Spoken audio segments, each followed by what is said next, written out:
Yes, guys, got told to take the day off and don't speak about Liverpool after what we saw yesterday. But sometimes you got to speak about it, man. They do say with your mental health, you got to speak. When you got things on your chest, got to get it off your chest. Cav's in the building to discuss. We're going to talk about FSG on a slot. And you guys can see on the thumbnail, Salah and Virgil, man, are they finished? Because I saw two of our best legends, I would say, in terms of me being a Liverpool fan. And I saw them have the most stinkiest game I have ever witnessed from both of them. And two different aspects, one from a defensive aspect and the other one from a scoring aspect. Cav, hope you're blessed, bro. I know it's Sunday, is it? Easter Sunday, as they say, man. So we're going to try not to be mad. We're just going to try and have which we do. I think once me and you have a footballing conversation, it tends to be really just chilled and vibey, innit? So yeah, today's no different. I'm calm, man. I'm calm. It's bank holiday, Good Friday, Easter Monday off, 4 days to just chill, unwind. So I'm all right. Liverpool ain't gonna kill my spirit, bro. I'm gonna stay as level-headed as I can be. So I'm good, man. I'm good. How are you? You all right? I'm all right. You know what? Went round the in-laws, had some food. And I always laugh because I'm like, if Liverpool do shit, I always look forward to seeing what tweet Cav is gonna put up. And the one you put off was Manchester City take mercy on. Was it take mercy on us? Or have mercy? It was one of them. I was like, I've accepted our fate, but please just stop slapping us, please. Because you know, at one point, right, when you start seeing goals going, you're just like, when it goes like 5s and 6s, that's when it's embarrassing. You go 4-0, you're like, even though it's bad, you go 4-0 in it. But when it's like 5, it feels different. 6, it feels different. Then you're hanging on because you don't want to see 7 go in. You don't. And that was the one thing I felt like I didn't want to see yesterday. I felt Man City took pity on us, though, to be fair. I felt like they're just like, nah, game's won. Let's just keep the ball. No, they did. I mean, we beat United 7-0, and I see it almost every week. Replays, highlights, the whole game being played back on social media. You're never too far away from being reminded that we slapped them up 7. So I weren't trying to see that the other way, because if they easily could have got up to them kind of figures yesterday, and if they had, that'd have stuck. At 4-0, yeah, it hurts now. But come next season, we'll probably forget about it. Might be reminded once or twice, but yeah, 6s, 7s, 8s, you don't forget them. I still remember United beating Arsenal 8-2. They're just scorelines that just never go away. So I was like, that's why I said, please have mercy, because I can take today and I can take the season, but I can't take being reminded of that for years ahead. Especially with them. I know Villa gave us a 7, but it's like, man, it's Villa in it. It's off day from the boys, whatever in it. You kind of forget it. But if it's like one of your most or closest rivals, yeah, it's a long day in it. But before we get into the topics, I just want to say big up to everyone in the building. I hope you guys are blessed, man. Hope you're enjoying your Easter Sunday. But Kev, man, 4-0 at the Etihad. I will be honest with you, bro. In that first 35 minutes, I actually thought we were a good team. I actually thought, do you know what? Yeah, it's not going to be as bad today as I first thought. I know I felt like we would lose, but I was like, ooh, that 30 minutes, I was like, okay, maybe there is something for us to get, man. But as the game went on, as Manchester City got their goals, and obviously we'll speak about the players individually as well, I saw a team that just crumbled as usual. I just saw a team that was just like, yeah, we're going to lose, and it is what it is, isn't it? Who cares? It didn't feel like, oh, we conceded, and it felt like they were like, right, let's go, boys. Let's go for it. Let's go and have a go. And if we lose, it is what it is. It felt like a team that was like, yeah, they are the better team, aren't they? Yeah, they're going to win this game. I could feel it like from the players. It didn't feel like they wanted to go again. They didn't feel like they had enough in them to go again. And, you know, I keep hearing Arne Slot saying the team's more equipped now to play 3 games a week. And I know obviously they've just come back from international break, so they're back together as a squad. This is their first game. But it felt like we only had half an hour in us, bro. And I don't get how and why this team is so unfit, man. But it could have been more goals, if we're going to be honest, man. Haaland, I don't even think Haaland even tried for his goals, if I'm going to be honest, Gav. Like I look at his goals and I was like, yeah, great movement. That second goal, the header, I knew it was going to be a goal before it happened because I saw, when I'm like, oh, I could see him take him away from the space to go into the space, and I was like, hopefully Kanate is on his toes here because I can see him taking you away to go, and then the goal happens, man. But what did you think, bro? Because we're at the FA Cup now. We've got one. Yeah, and I am disappointed about that because it's a chance of like walking away this season with a bit of silverware, which would have just been something from what's been a disastrous season. So I was hoping that we'd get through this round. You look at the other teams that are still in it and they're beatable. So this was like almost, if we get through this round, good chances of going on and winning it. But that being said, we were up against Man City. Watched what they did to Arsenal not too long before the international break. They're clicking. They've got ballers in that side.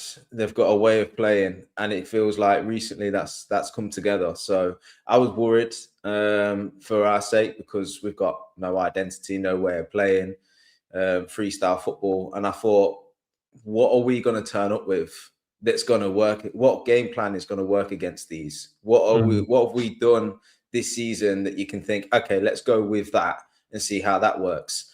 And look, he goes with this 4-2-2 formation, which is probably the answer right now. It's probably the best we've looked, and it makes sense with the personnel we've got available, and the lack of pace to try and then open it up for the fullbacks to get on and offer width and things like that. So I understand the approach. First 30 minutes, you're right, it looked good. Verts especially was just drifting everywhere, picking up the ball, looked neat and tidy, linking up with EKITIKE well, but beyond that, it was just nobody else was contributing really. We were pushing up the pitch, we were winning the ball back early, we managed to sustain a bit of pressure. That was good. But outside those two, it felt like nobody else really had brought their international form, because I think most of our players performed quite well whilst they were away, into that game. And 30 minutes, I'm with you. I'm thinking, okay, 4-2-2-2 formation, Verts and EKITIKE main threat. If we get a goal here, then we've got a chance. Then it turned. It just turned. Man City sussed it out. They didn't panic. They stayed calm. They picked up what our formation was, what our press was, where the gaps were, and they exploited it. They absolutely exploited it, and they tore through us. And the amount of times, even before they got the goal, they would pick the ball up in midfield, and it was like, as a Liverpool fan, you're just thinking, someone get out to him because he's going to shoot. He's literally on the edge of the box. No one's near him. And then they'd play the extra pass and whatnot, and it would come to nothing. Then the goals came, and then it clearly clicked for them, and they thought, this is where we hurt them then. And they did. They battered us. They killed us. They were mugging us off. CHERKI especially just doing all the tricks. Like, I got to the point, I said to you during the game, I'm at the point where I'm enjoying this game because not because I'm watching Liverpool, because I'm watching some ballers. Unfortunately, they're just not on our side. So yeah, we got slapped up really and truly. There's no way of putting it. And I know they said it in commentary, Man City can do that to anybody. But I mean, it is true. But Liverpool, man, they were defeated. They're defeated. They gave up. Yeah, and we're not used to being anybody as well.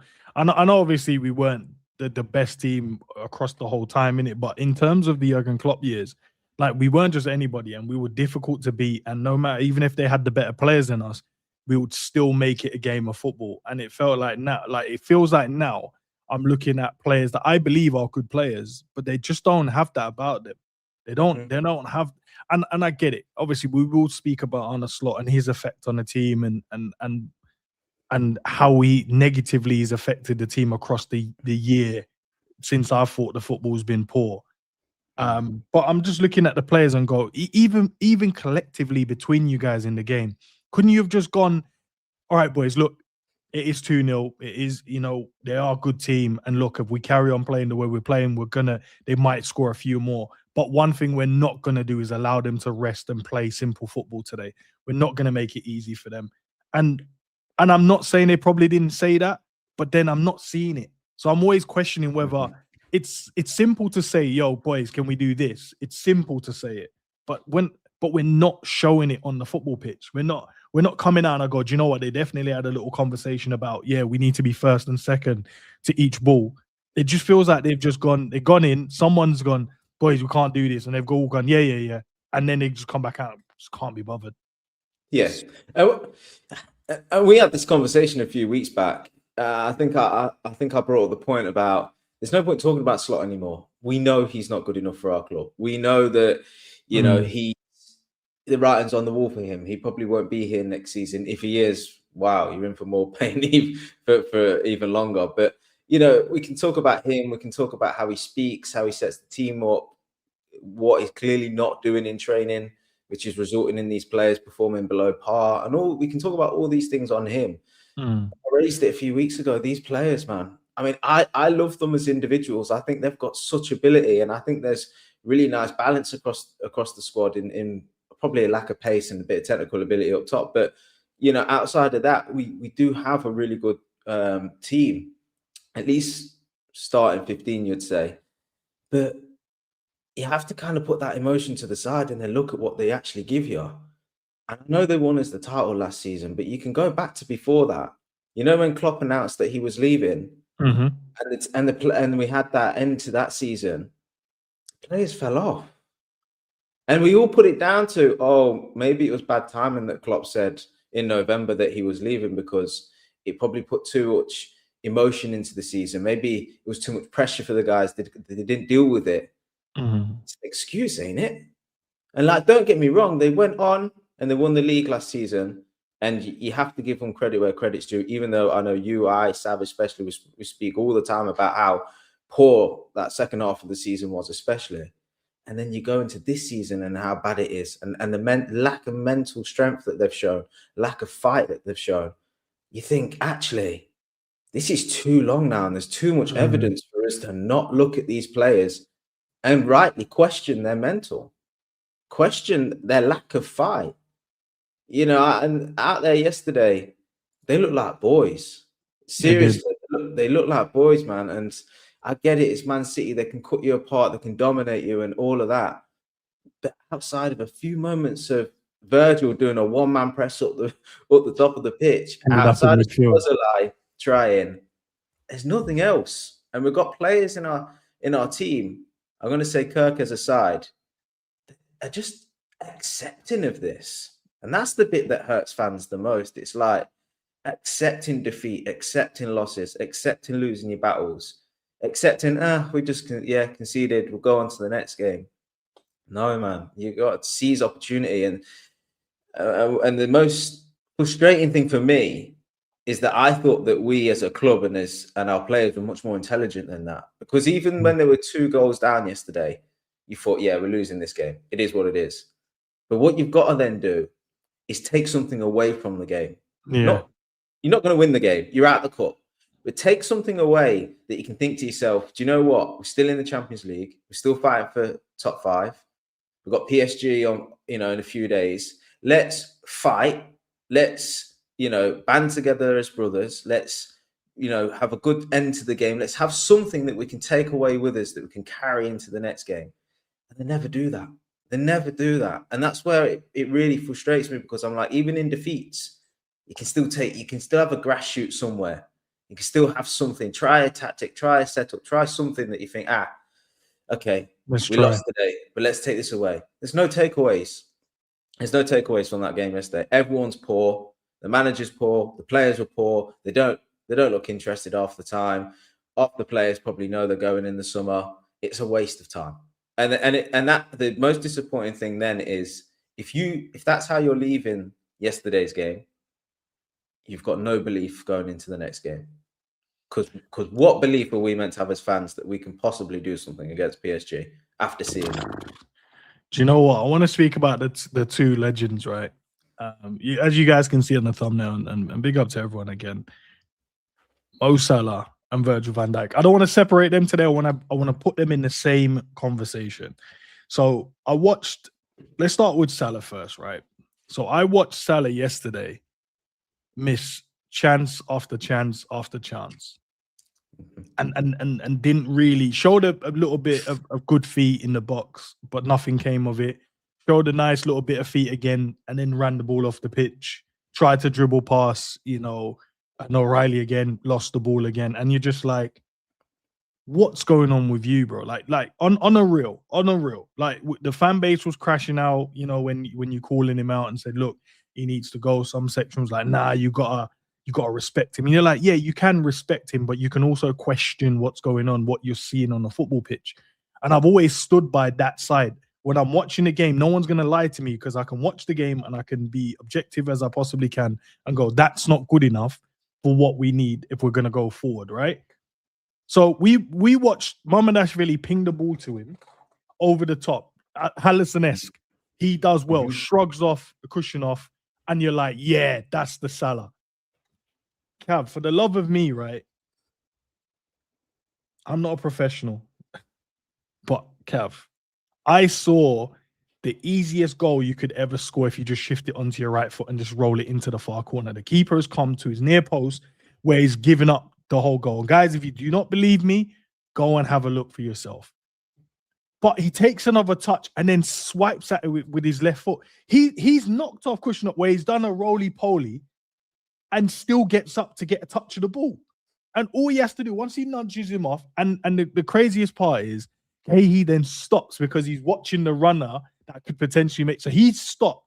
All you have to do, shift it on your right and then just roll it into the far corner. And there you go. You get yourself a goal.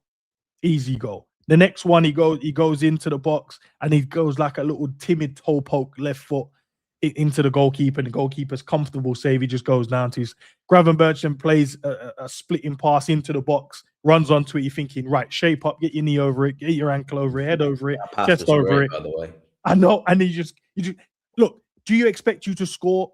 It's not a difficult chance to score. But the expectation, I don't know what people go, oh, you should be scoring. The only thing I would expect in that moment, hit the target. Because if you hit the target, then we've got a chance of a goal here. He blazes it over the crossbar. And you're like, what's going on here? And then we go, do you know what? We're having a bad day in the office. Eki, great little bit of feet, bang, penalty. You're like, okay, go and put this in the back of the net, my bro. Go on, slap this in the back of the net. And we'll just go, do you know what? He's just a stat man. He'll get his stats no matter what. He misses that as well. And then before you go, Cav, because I want to put them both together, right? And then Virgil kicks over O'Reilly in the box and then says it's not a pen. I'm just like, bro, he rolls you. Like, I get you. You're trying to nick it. You're trying to nick in there and try and nick the ball, but you missed the timing. Then I saw the stat. Obviously, when stats pop up out of nowhere, it was like up until this year or last year in his Liverpool career, he's only given away 4 pen. In the last year, he's given away 4. So you're just like, so across your whole career up until this point, you've given away 4, and now just for one season, you just giving away penalty merchant. You catch the ball in the air in one game, now you just kick your man over in the box. And then the simple run from Semenyo off the back of his shoulder, like I saw it, and I'm like, you can see that he's going to make the run in behind you, bro. You got to go with him here. You got to go with him. Doesn't. Then the next one, down the right-hand side, they played a simple little ball. CHERKI plays a simple ball for Semenyo making a run. I'm like, you can see the play developing. Go with him. You know that's the through ball he's going to look for. He takes long to go out with him. The cross comes in. Good goal. You're like, all right, whatever there. And I'm trying to think of anything else where I'm just like, you know what, Virg, you were, but you know what, Kat, for the first opening half an hour, he wasn't fantastic, but it felt like we were structurally good. So it didn't feel like, oh, he was a problem, Salah was. It just felt like we just needed to just tighten it up and do a little bit better in front of goal. But after that, bro, it just felt like moments after moments just went by the two legends of the football club, man. That's why I asked, guys, are these guys fit? Like, are they finished then? Like, because I don't, like, I'm looking at them and I'm like, nah, I don't want to take the Virgil one, because I'm like, nah, Virgil, you're still the best for me. But yesterday I saw some stuff I've not seen. And I only see that from guys when when their hips are tired now, can't really turn, the acceleration ain't there, where the legs are a bit heavy now. And I'm like, is that them up? Are we doing too much? Is it mental or is it physical, bro? Like, or is it a bit of both? But I'm just looking at both the guys that I've rated the highest. Yeah. And they're not there, bro. They're not cutting it. No, they're not. They're not cutting it. I think it's both physical and mental. I think especially physical in most cases, because like that first chance that you described, where Mama plays the ball over the top, we've seen Salah score on the end of them so many times. And you know, he gets in front of Kusanov, who's a quick player, by the way. It's weird. He doesn't look quick, but he is. He's quick. But Salah gets in the position, and then the shot. I mean, don't get me wrong, gets deflected, but like you say, he needs to be more decisive there. He needs to be, you know, what he was in the past. If he's going to be a moments player, a killer in their moments, take the touch, easy finish. Didn't, you know, that pass that Gravenberch plays into him. You said, what are we expecting there? Expecting him to hit the target. And do you know what? Beyond that, I'm expecting a right winger that's playing for Liverpool Football Club to take at least one of these chances. Yeah, I know it's Salah, and I know he's a legend, and all of this, but ultimately it boils down to he's the highest paid player at the club. He plays every week. He gets these chances. Just take them. And this is where I have a little bit of sympathy for Slot. And don't come at me, chat, because there were moments there, you know, where he's expecting his players to take them chances. Equally, he's not expecting his captain to get rolled by O'Reilly and give away a penalty. Of course, O'Reilly's going to roll you. He's left-footed. He ain't going to take it on his right. He's left-footed. The most likely thing he was going to do was let that roll onto his stronger foot. Virgil was too far away from him and gave the pen away. Should be tighter. This is your captain. This is the man that you pay the big bucks. And he makes, and between him and Salah, your leaders, your highest paid players, the people that should be there for the crucial moments in both boxes, they let him down time and time again. So I have a little bit of sympathy for him in that respect. But again, this is all systemic. This is all because they know that the manager's not very good. They're not confident at the minute. They're not, you know, playing the best football. No one's in form, really. They're not in their groove. They know that the manager's probably going to change at the end of the season. They're probably already looking ahead towards the World Cup. And they're just not focused, just not zoned in. And that's where these, you know, these mistakes happen, or these errors happen. And for me, it's disappointing because you look at these two guys and there's been years, 8-9 years of them just being amazing. And then in the same kind of ways, they're terrible now. Do you know what I mean? Like, Salah's still finding him in the same positions, just can't finish like he used to. Virgil's still in the same position that he was before, but in their moments he was perfect. He was imperious. You couldn't roll him. Yeah, or you couldn't roll him. His body positioning was so good that you didn't know what to do as a forward. You just go backwards. You know, in years gone by, O'Reilly or another player would have just took the touch and laid it back out to the man on the edge of the box. We wouldn't even think about rolling Virgil.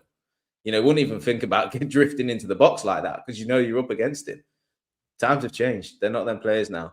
In Salah's case, yeah, I think at this level he's done. I don't think the same about Virgil. I don't think he's the same player, but I think with a bit more defensive stability in front of him, maybe a 6 that kind of covers the gaps a little bit more. And in a team that's playing better with a system and a structure, I think he's still well worthy of being Liverpool's #1 centre back. And I would say captain as well for the current time being, because I think that next season there'll be a new captain emerge without saying any names. But I think it'll be a massive statement to strip him off from it. So I think, yeah, he's still that guy for me.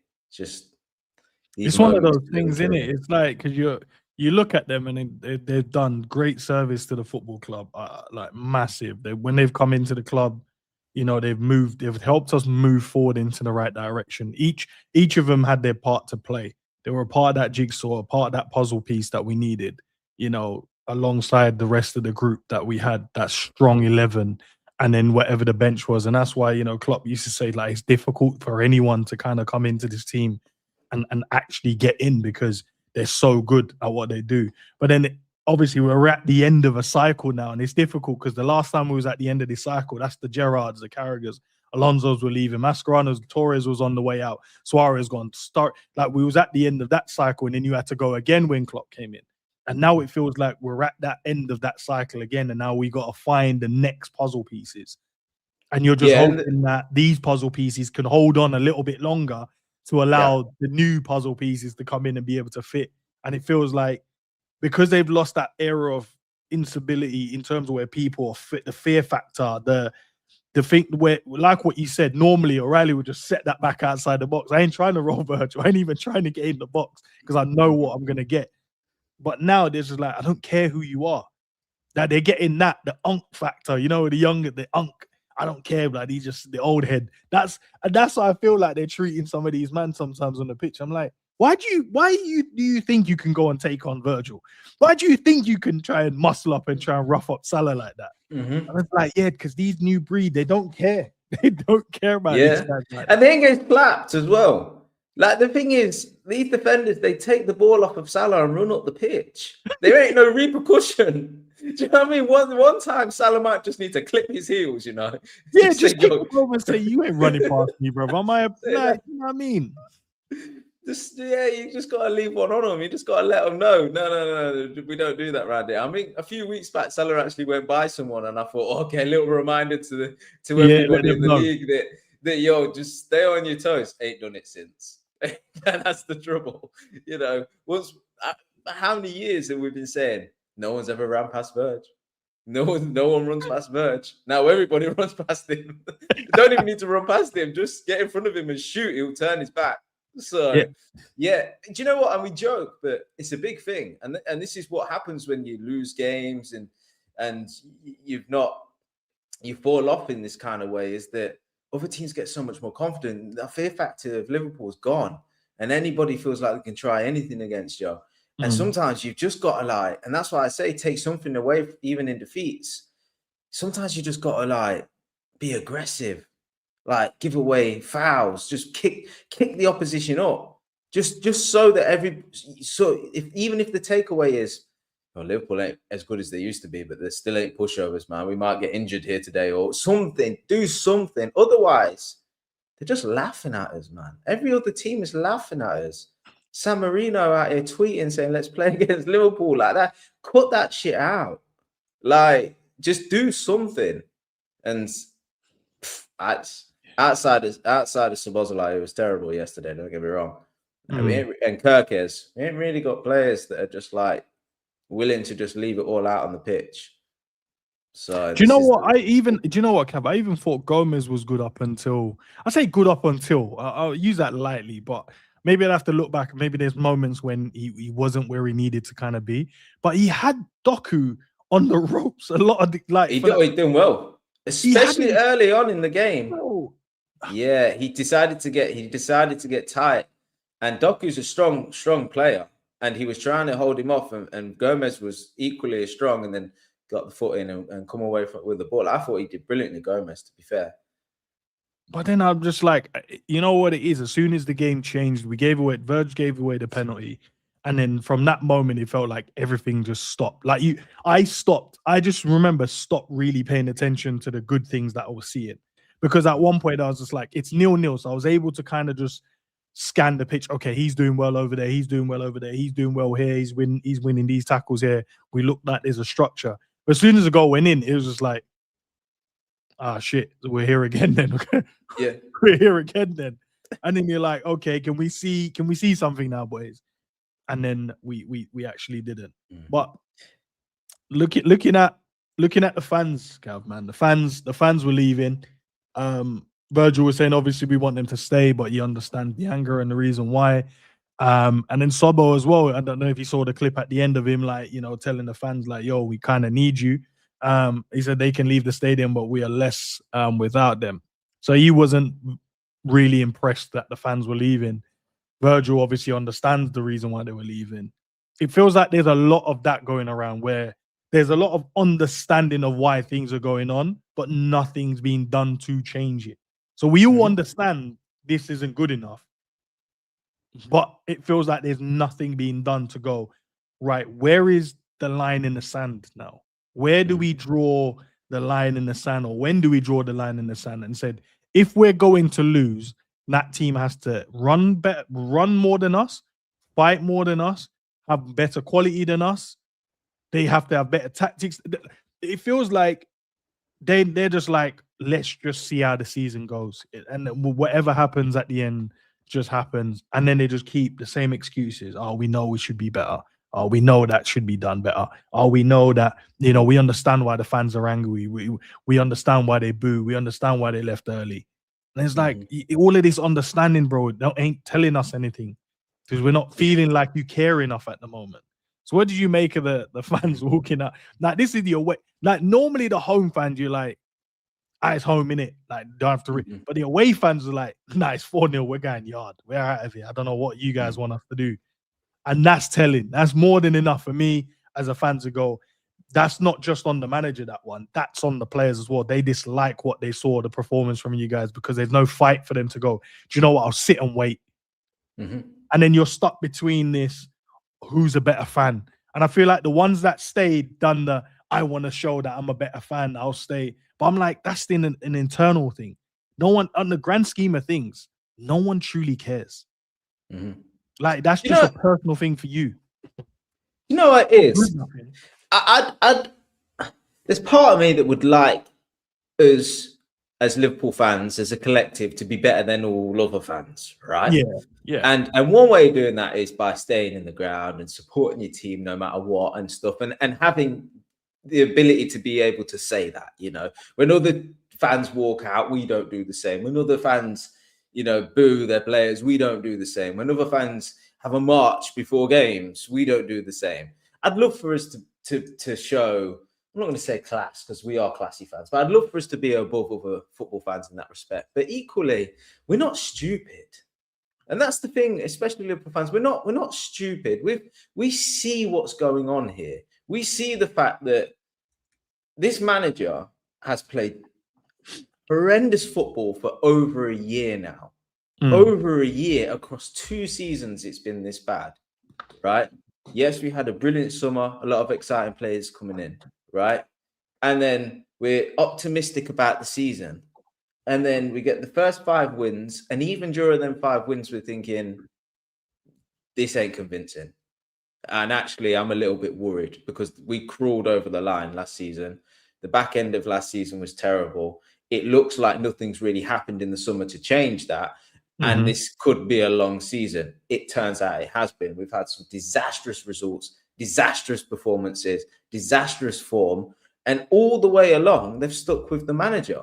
To add insult to injury, the manager comes out almost every week doing an interview, right? And talks about, talk about everything. Let's not get into specifics, but comes out and does an interview every 5 minutes. Then they release a roundtable where it's like almost the PR stunt and showing you, this is our guy. And you're saying, okay, well, if he's your guy, back him. Didn't do that in January. So Liverpool fans are looking at all these things that are going on, plus the fact, just to finalise, we know that Slot's got a year on his deal left. Edwards got a year on his deal left. Hughes got a year on his deal left. So as fans, we know all of this. We know all the contract situation. We know we've been watching the football play out, and we're looking at it going, we're just accepting this. We're meant to continue to pay money and watch this football, watch our team lose, watch our team not fight, whilst understanding what's going on off the pitch. And you expect us to still sit there and watch it? No, that's where we draw the line. We're not stupid, right? Do something about this. Change the manager. You have to. I'm sorry. You have to, right? There's never a good time to change the manager, because there's constantly fixtures, right? Albeit an international break that's just gone by might have been a good idea to do it then. But the fans walked out of that stadium yesterday, not because of that individual performance, because the fans know you can go to Man City and lose. You can get cooked by Man City. We know that. It's everything that's gone on before. And it's not a surprise. It's like PSG will come and fans will travel to that game. They'll still travel and they'll sit there. But then fans will sit down and the referee will blow his whistle, and the fans know what they're in for. And it ain't positive and it ain't good. So they've got every right to walk out because the club are allowing this to happen, and they should have changed the manager, and they're sticking by him, and I don't know why. I think it's to save face. I think perhaps there's other things going on off the pitch. It looks unstable. They've shifted from this multi-club model. I don't know what it is. Maybe there's more going on. And I don't like to say that anybody should lose their job, but unfortunately, he is the manager, and you ain't going to sack him. I think he'll be all right in it, Kev. So, I think he'll be all right in the grand scheme of life. I'm sure he's got a few coppers saved, and he'll be all right. He'll be all right in the grand scheme of things. I don't think he'll go starving. He could lose his job for me. He ain't starving. He ain't waking up tomorrow and go, ah, damn, it's going to be a struggle today to get some bread and milk. Genuinely, we know how honest this guy is, right? They genuinely probably aren't sacking him because if they sack him, he'll be doing an interview 2 days later, revealing everything that's going on at the club. Like that's the sort of character that he is. He can't help but be honest. Give him an NDA. The press will be killing for an interview with him. And they'll be like, oh, so obviously very sad to hear you relieved your duty slot. Can you tell us a little bit more about it? He will spiel it all for an hour. Yeah. He'll be like, yeah, well, the transfer budget's this. They wanted this player, couldn't get him. Hughes is bouncing to Saudi in the summer. Edwards came in to do a multi-club model. Then they turned back on that. FSG want to sell the club now that it's reached the £3 billion mark. He'll just go off. Oh, yeah, don't know any other way. Stuff. So they're probably like, no. Like, this risk Champions League football. Just keep this guy quiet. Rein this guy in. Don't worry about it. What about this? Talking about reading the room, right? CHERKI and EKITIKE swapped shirts yesterday. CHERKI threw it on, facing the cameras. Look, I'm not gonna. I didn't lean on the side of, oh, he was trying to take the piss. I don't think that was it for me personally, but I can see how it's come off that way, that he was taking the piss. Because obviously he's put the shirt on. I just look at two guys that are good friends. Clearly, they obviously wanted to swap shirts. He swapped it. Instead of holding his hand, he just said, I'll just throw it on the bench, innit? I'll just sit down and throw it on. Someone said to him, yo, big man, take the shirt off. He went, oh, shit, my bad. And he's taking it off. But it's come across as he's trying to take the piss. And what is EKITIKE doing swapping shirts after losing 4-0? Because obviously the emotions of the game, we're getting smoked. The game isn't over. You'd rather do that behind the scenes instead of in front of where the cameras can see it. So it's I don't think it's the actual gesture itself. It's the moment of when he's done it. Like, he hasn't read the room. Like, we're 2-0 up and he throws him his shirt. I don't think any fans will have any issue. And he puts it on. I don't think they think, oh, CHERKI's taking the piss. I think everyone goes, that's, Eki's. They're probably thinking Eki's taking the piss by giving him his shirt. But it's because we're losing 4-0. He's still done the exact same gesture, but he's decided to, it's looked in a different way now. Where's your head at with this one, bro? It's a minor, isn't it, really? It just is. It's one of them where, yeah, they're mates, obviously known each other a long time, coming through the international side and the lower leagues and things like that. I think EKITIKE probably didn't think much to it. CHERKI's going to take the shirt, and CHERKI's done no wrong. I don't know why he's put the shirt on. I don't think he's thinking straight, but he very quickly took it off. So fair enough. I think this is one of them where you let it go. It is what it is. But someone needs to have a word with EKITIKE. There needs to be some standards set. Someone needs to. No one's going to sort of foresee EKITIKE doing that. So yeah. I'm not. But like now it's happened. Someone needs to pull him aside and be like, yo, we just don't do that here. And you know what? Whilst we're having this conversation about what we don't do here, you also don't do this, and you also don't do this, and you don't do this, because this is the standard that you have to uphold yourself if you're going to play for this club, right? So I'd like to think that there's enough seniority in the team, and then hopefully. Oh, Kev, you say that, but you're looking at him, right? He's been here for nearly a season now, right? And you go, has anyone even said that for him to not think to do that? So yes, you can look at him and go, why have you done that? But we have to think he's come from a different league where maybe things are different. His personality is different. And that's one of his brethren. He's thinking, yeah, I'm just going to give him a shirt now anyway, whatever. Might not be able to give it to him after, because it might be a long day in the changing room after with the gaffer, you know, crashing out on everyone, and maybe the players just feeling down. So he's probably thinking, let me just throw it to him now, whatever is what it is. Not making an excuse. I'm just trying to get into the psyche of the player. He just giving it to him. But then when you say about someone needs to set the standards, I'm like, but I've been here for a year and I haven't seen somewhat of any sort of standards or anyone holding anyone accountable, or do you know what I mean? Like the little things. Has anyone even find anyone? Is that even still a thing no more?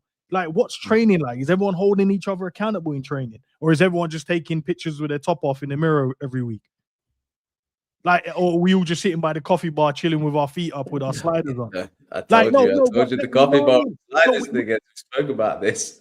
No, but Kev, do you know what I mean? Like, if you're gonna say have a go at me about standards, right? If we put ourselves in his shoes, you're gonna have a go at me at standards. But I'm watching you, man, do like playing dreadful in the games while I'm trying my hardest and trying to help you guys out. And I've scored the goals and I've got some assists and I'm working hard. You can't never say I don't work hard on the football pitch.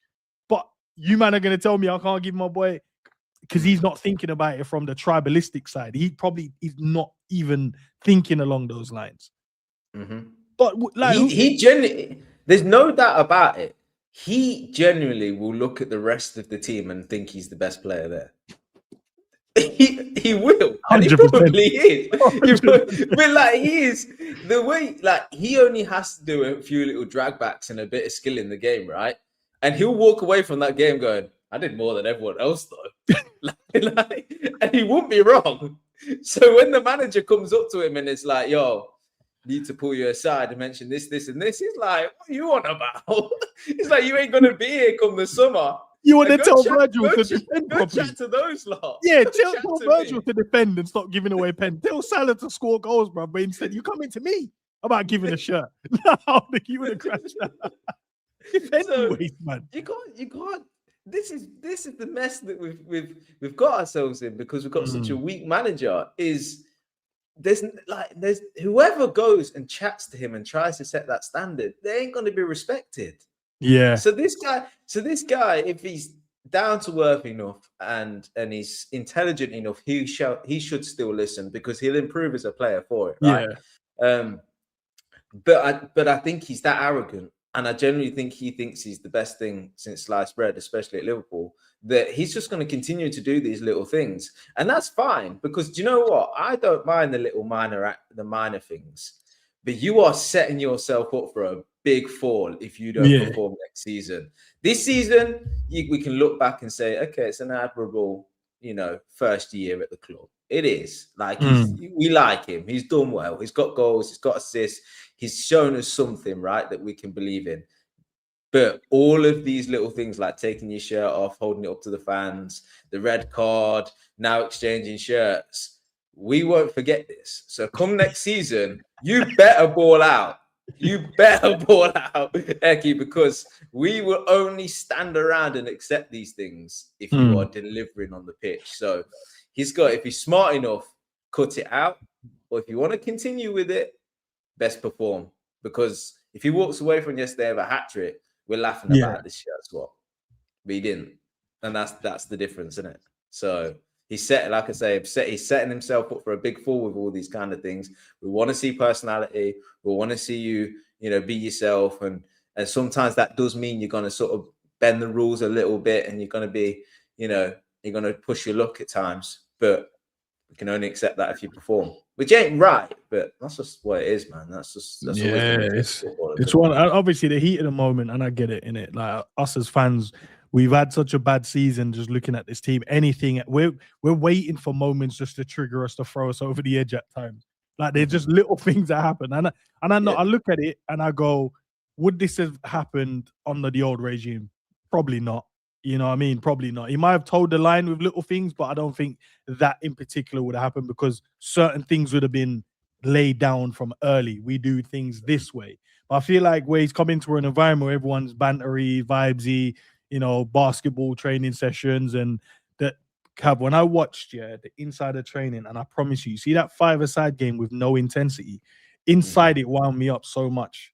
It wound me up, because I look at it and I go, this is why you man are so shit, this season. These are the little things. There's no intensity. And I know they're not showing us everything.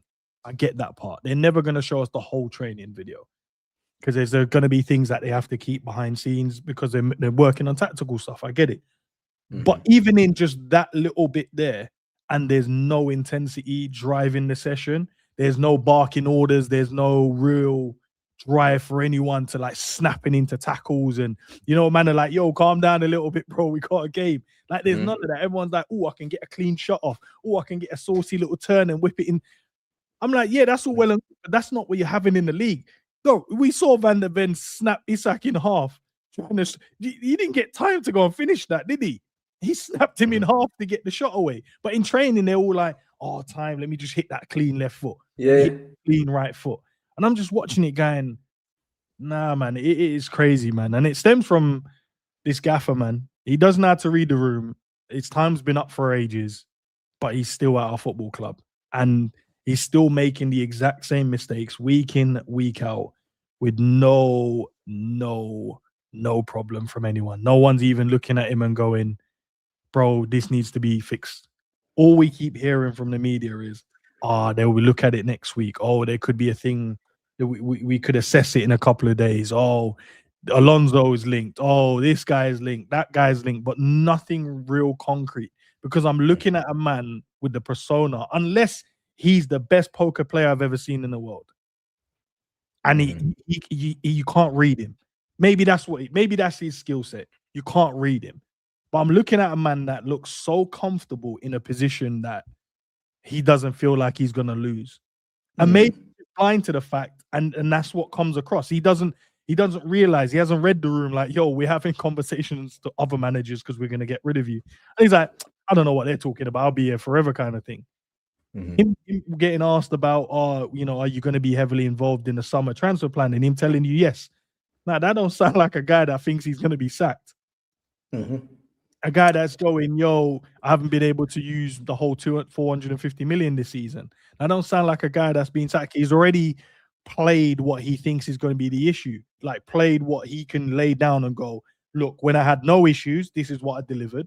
And now with all of these issues, this is where we finished. This is what I could have accomplished if I had this. Then the factor of the transitional, we're transitioning as a team. I'm trying to put in new methods, blah, blah, blah. Don't have everything that I need. Didn't get the centre back across the line, which he'll be like, well, that's not my job. That's you guys' job to get me that centre back across the line, which you didn't. And then whatever other players that may be behind the scenes that he's asked them to get and they didn't deliver. So there's probably things where they're going to have a bit of leeway with him where we don't get to see or be privy to. But I'm looking at a guy that's going to be the manager at Liverpool next season, Cav. I hope he'll be sacked, but I'm like, why are we waiting this long, bro? Like, why?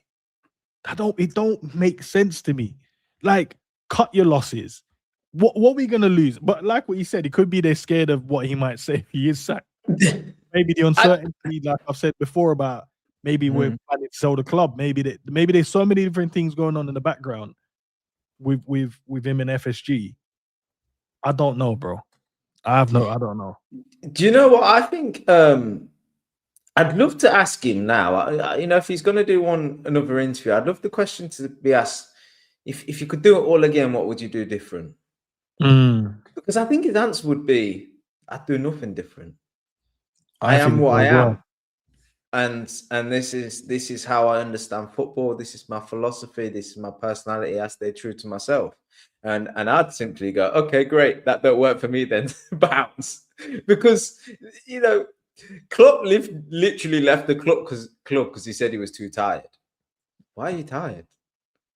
That should have been telling. That should have been really telling that Jurgen Klopp wanted to leave the club because he was tired.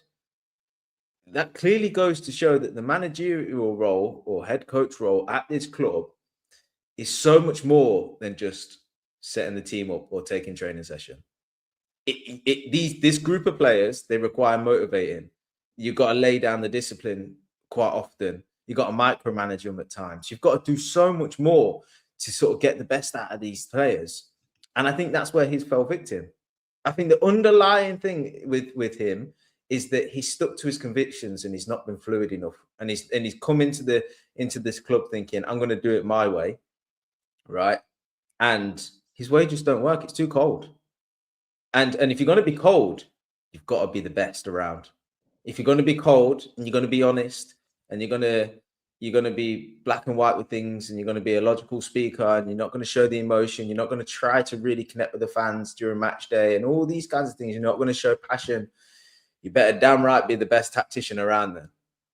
Because you need to be so many things to be a successful Liverpool coach. But if you're going to put all your eggs in one basket, which is being tactically astute, you better hope you're good at it. And he ain't that good. Let's face facts. He's got a lot of ideas. He's tried a lot of things. Not a lot of them paid off. So I think that for that reason, there's no way back for him, because he can't go back in time and start changing his approaches. We know him now. The players know him now. Yeah. Respect has gone from the players. That respect is gone from the fans. That it's done. There's no way of coming back. It's like a relationship where you've got the ick. It's done. Move on. Don't look back at the good times you had. That's history. You've got to cut the arm off to save the body, and you keep it moving, and you go on to the next. And that's where we're at with him. It's done. It's over. And I don't like to say it because, you know, he won as a league title, but that's just reality. And if we're going to act like a big club, then you need to make tough decisions. And especially when you've seen teams like United, and I know there's a United fan in the chat, but when you watch teams like United and Chelsea that were too afraid to make really the toughest decisions, they end up in a mess. And that's what Liverpool are doing. We're doing the same. We're doing the same. What, for the sake of like trying to be that classy club and being different? I know we don't sack our managers mid-term. We do things the right way and all of this and that. Yeah, great. I end up outside the Champions League then and keep going backwards. Okay, I get it. I'm not asking where is that come from a Liverpool standpoint, but why have we stayed on that? Like, because I'm looking at any other walk of life, Cav. That's not the case. It's, bro, you're not good at your job. You're like, thank you, but see you later, bro. Like, we're not waiting around. We're not. It's quite clear. It's so clear to see that these players, right? They need inspiring in a different way. This guy clearly does not give them the motivation that they need to go out there and perform at the top level. It's so evident, right? And that's why fans are like, even if we have to take somebody on, like a Gerrard or an Alonso, whatever. I mean, Alonso's been with Gerrard, obviously, but, you know, even get these people back that know the club and connect with the fans and can inspire the players in a different way, because we know they've got the ability. And don't get me wrong, that might get us so far and then we fall down when we come up against the tactical side. But would even take that at the minute.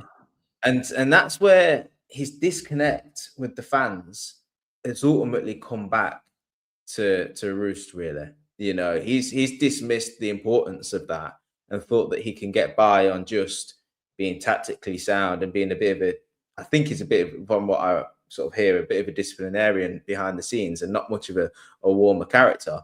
That ultimately this is what you result with. Now you've lost the respect. It's done. It's dead. Anything that you try and say or try and do just is not going to work. So the writing's on the wall for him, and the club should have just made the tough decision, got rid of him a long time ago and gone with a new regime. And look, it might have mean you have to rip up the script, rip up the plan, because clearly the plan was Hughes, Slot, talk with the scouts, get the players in, his style of football, his philosophy, and get behind him in that respect. But it's not working. And I know there are very valid excuses for this season, right? And I get that. The biggest one in the summer, new players also coming in, the loss of Trent and Diaz. And then you look at the injuries we've had. Yeah, they're all in their own right. They're good reasons to not perform at your probably very best, but doesn't take away from the fact that it's been a poor managerial display. And the fans at this point, I'm not going to say hate him, but ain't too far off. We're sick of the sight of him. And 100%. And so as owners, as people that make key decisions at the club, you've got to look at that and go, hate that it came to this. There's valid reasons why it didn't work, but it just ain't working. We've got to cut our losses and move on. And they're not. So then you've got to then put Slot to the side for a second and start talking about the people that make the key decisions and start evaluating everybody else.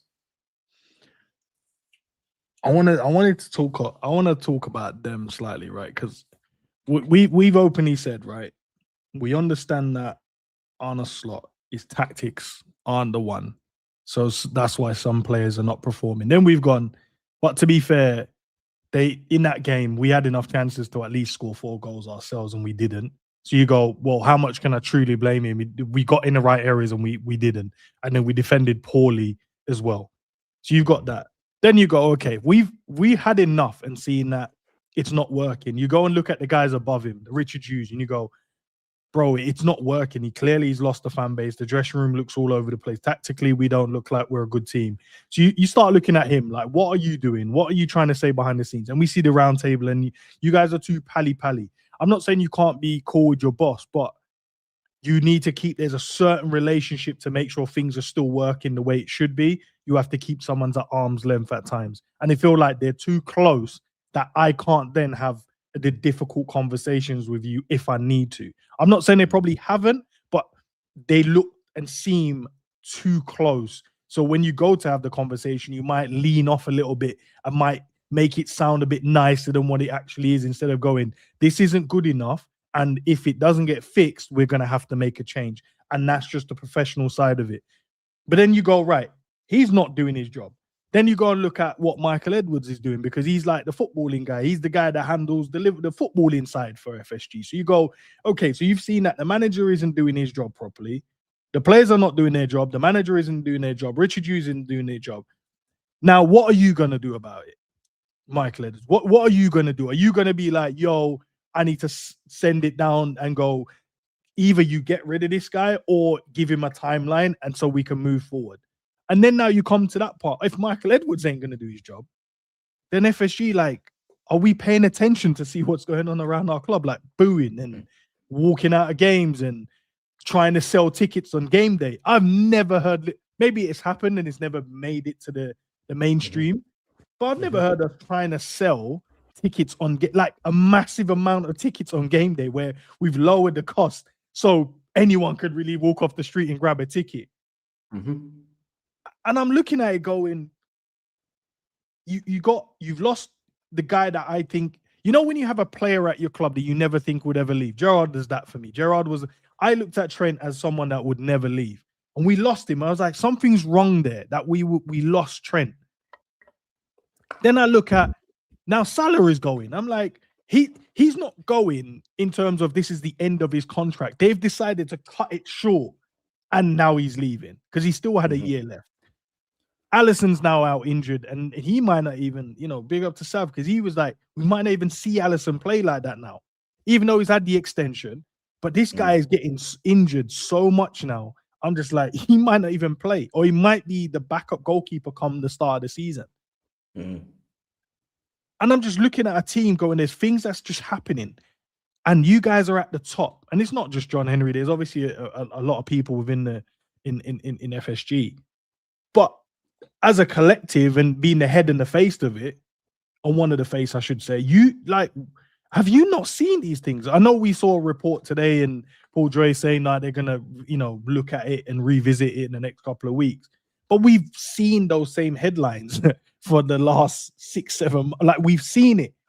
We're going to look at it, revisit it. He's got 2 weeks. Oh, he's got to win this game. Or if he doesn't come off the back of these, then we're going to look at, and I'm just like, we've seen the same wording for ages now and nothing's been done. So there's so much I can blame on a Slot now. There's so much I can go look at Michael Edwards. There's so much I can look at Richard Hughes. But I need to start now looking at, like, where are we going as a club? Like, this is you guys. You guys are the head. You guys are the one that's leading us down the right direction where we need to go. You guys have been phenomenal businessmen that you brought our club from 350 million to nearly 3 billion, whatever it is now. It's probably even more than that, to be fair. But you've brought us a massive jump to there. So clearly you know what you're doing. But now, where are we going now? Because now we're at, as I said earlier, we're at a standstill now where is the line in the sand now? Like, what are we trying to be? Are we trying to be a team that's going to compete every year and be dominant? Are we going to go into the realm of now we want the best players at the football club and we grow it that way in terms of the revenue and the shirt sales? Is that what we're going to do? And we'll just pick up what we can pick up? Or are we going back to the older model where we'll find the best and upcoming talent, the little gems that just need the right tuning and become that? But that means you're going to need an elite manager like we had on the Klopp. So what does that look like now? Because I look at Alonso and I did a video on it, Cav, and I was like, I don't know if he's the right man. Because I don't look at Alonso going, if Liverpool are going to go down the route of spending money year on year, like big money on top players, that's top players. You can deal with that. You can put our tactics together, make sure you're leading them in the right direction, but the player's got talent. But I don't look at him as someone that's going to go, he's going to get the best out of this guy. If we bring in a player that's like 30 million, but he's only had one good season, but you got to really coach him and get him to like what Klopp was doing. I don't look at Alonso going, he's that guy for me. He don't look for me. I don't know if it's for anyone else, but for me, he don't look like that. But because I don't know where we're trying to go, because the leaders at the top ain't making it clear in terms of the direction. Yeah, I don't know what type of manager and what direction this football club is going to go in. And especially you mentioned earlier about the multi-club thing. What's going on with that then? So we're not trying to do that no more. What are we doing then? Yeah, because you're right. They've had a model since taking over, and not since taking over. Sorry, because I would say probably 2015 onwards, that model sort of shifted a little bit. Yeah, but they've had an approach whereby they're very risk adverse, self-sustainable, and there are admirable things, especially when you put Liverpool back on the very top team in England by winning the title, especially when, not too long ago won the Champions League, so that we were the best in Europe. You nod your head to that approach whilst doing it sustainably and turning a profit some years as well. It's incredible, really. So then once you're at that point, what's the next step? And that's a very valid question to ask, because if the next step is to sell the club, almost feels like that moment's passed. That peak value for the club would have been last year, probably, right? So it's not selling. Then you look at the multi-club model, get that. A lot, teams are doing that now. You try and get younger talent from overseas, bring them into your other clubs, filter them through to Liverpool if they reach the very top. Otherwise, make money on selling them or what have you it is, right? Or it's just asset. It's building asset by getting more clubs and things like that. Get that model. But we've scrapped that now. And then you look at the people that are employed to run the club, and I mentioned it earlier, Hughes, Edwards, and Slot, all on a year contract. All got 1 year left. So when them three go, what is the plan with Liverpool? Like you say, is it the FSG want to keep hold of Liverpool? They like having Liverpool as part of their portfolio, and they just want to keep Liverpool at the very top, and they're going to do it through one or two models, invest in high-end players, like you say, or stick with trying to bring players in that are about to, younger age, up to sort of 23, 24, look like they're about to go on and be some of the best players in the world, and go get behind that. Lesser investment, you'd say. There's nothing else to invest in off the pitch. The training ground's done, the stadium looks good, and all of that kind of stuff. So I don't know what the direction of travel is for Liverpool. I don't know what the aim is. I'd like to think it's that they now have built a club up that is so good off the pitch and brings in so much revenue and is so sustainable that they can go on and start putting more money into transfers and getting the best players in the world and just sticking as the best team in England and best team in Europe for years to come. I'd like to think that's what it is. So when you've got a year of terrible football with this manager, that don't fit that model, because he's about to cost you Champions League football. And that might sound harsh, right? Because ultimately it's the players that play. But if you'd have made the change with this coach earlier in the season, you could have got a new manager bounce and got yourself in the top four. Now it looks very unlikely the manager's going to go. And it equally looks unlikely we're going to get in Champions League. And that impacts you so bad financially. So I'm asking myself the same question as I don't know. I don't know why they've not made the tough calls, because I can only think that they probably don't know what they're aiming to achieve here. I think they've probably been quite shocked by how badly it's gone. Hughes and Edwards especially, a very respected person in what they do. And they probably brought them in thinking, we're going to be sound here, and they're not sound.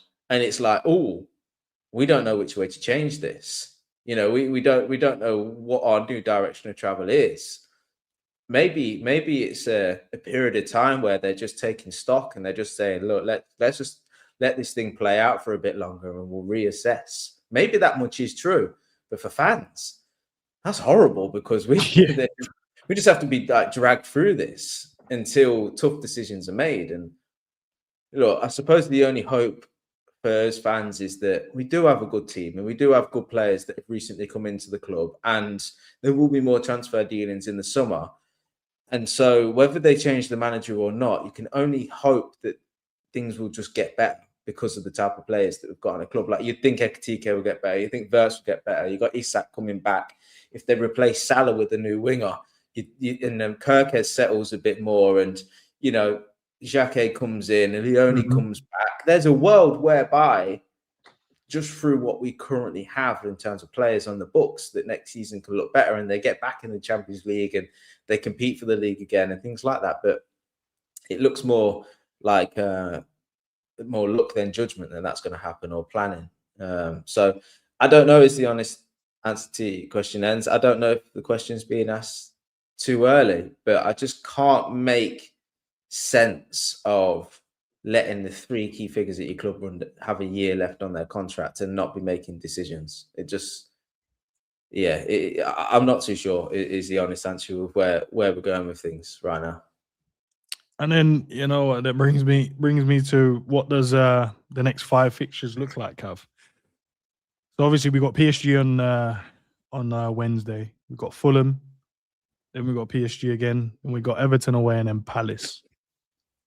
Those are our next 5 fixtures: 2 Champions League and 3 Premier League games.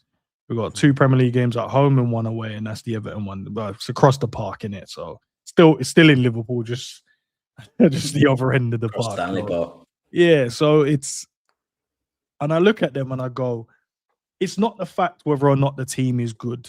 It's the fact of, do they have the fight for these games? Do they have the fight to play against a Fulham team? Do they have the fight to play against an Everton team that's trying to push and win games with a solid defense? Do they have a fight to beat a Palace team that they've failed to beat 3 times this season so far? So what does that look at? Do they actually have the fight? Because the next 3 Premier League games should be games where Liverpool should be like, they're winnable games. They're games that should give us 9 points. Where does that put us in the table? Where does that push us in the table? And by the end of these 5 games, would be, if the things don't go the way it should go, we could be out of the Champions League, and we could be out of the top 5 race or top 4 race. Very, very easily. Fulham would have clawed some points, but I think Fulham are not too far off. Everton isn't too far off us either. And then we find ourselves in a position that you're just like, why have we stuck around not making the decisions that we need to make? And as I said, it's not the fact of whether or not the guys are not capable of winning the games. I don't believe they have the fight to do it. I saw them crumble against Brighton. I saw them crumble against City. I saw them crumble against Spurs. And those are games that you should go in and win them, man. They're games that you should. The Man City one, yeah, you can, like, put up a fight and you lose. The better team on the day wins, whatever. But Brighton and Spurs, we should be beating. And how mad it was that Forest smoked them 3-0 the game after that. We couldn't beat them. They played good football against us, bopped the ball around and got a result, got a draw. The only point the manager got, by the way, Trudeau got before he was sacked. Dark times. You put them fixtures up. I don't know where the win is. I'll be honest with you. I don't know. No one, me, you, chat, no one can look at them fixtures and go, Liverpool win that game. We could easily have 5 losses. Easily. Because, look, you probably lose both games to Paris. That look, Liverpool, I know they've turned up once or twice against the big teams this season, and they could surprise us yet again and do the same, right? But how likely is that to happen? You can't switch character on just like that, right? For me, I think even if Liverpool have the right mindset and attack them two Champions League ties, I still think the quality of PSG comes through, to be honest with you. So I'm not expecting us to get a result in either of them games.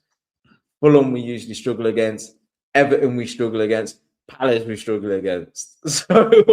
So you can look at what Fulham are playing for. I don't know where they are in the league. Maybe I should have a quick look, but it doesn't matter because they'll still be confident that they can get a result against us. Usually they do. Ninth. They usually get a draw against us at least. Everton have the chance to go level on points with us, so they'll be up for it. And Palace have already beat us 3 times this season. Is it? Yeah, I think it's 3 times this season. Yeah, they've beaten us 3 times this season. 1 in the cup, 1 in the Prem, and 1 in the Community Shield. Yeah, I mean, truth is, the end of them games, you look back, we'll lose some, we'll draw some, we'll win some, right? We might win 2, draw 1, lose 2, something like that. But genuinely, I look at the fixtures and I just don't know where Liverpool win them games because they ain't got the right mindset. They ain't showing enough fight, and they look like they're just crawling over, not over the line. They ain't going to reach the line this season, but they're just seeing out the games now. It's just, you can tell the players in the way they play, they're just like, get this season over and done with. If we think that as fans, I think the players feel the same. And you take that mindset into these games, you'll lose because you're up against teams that want to play.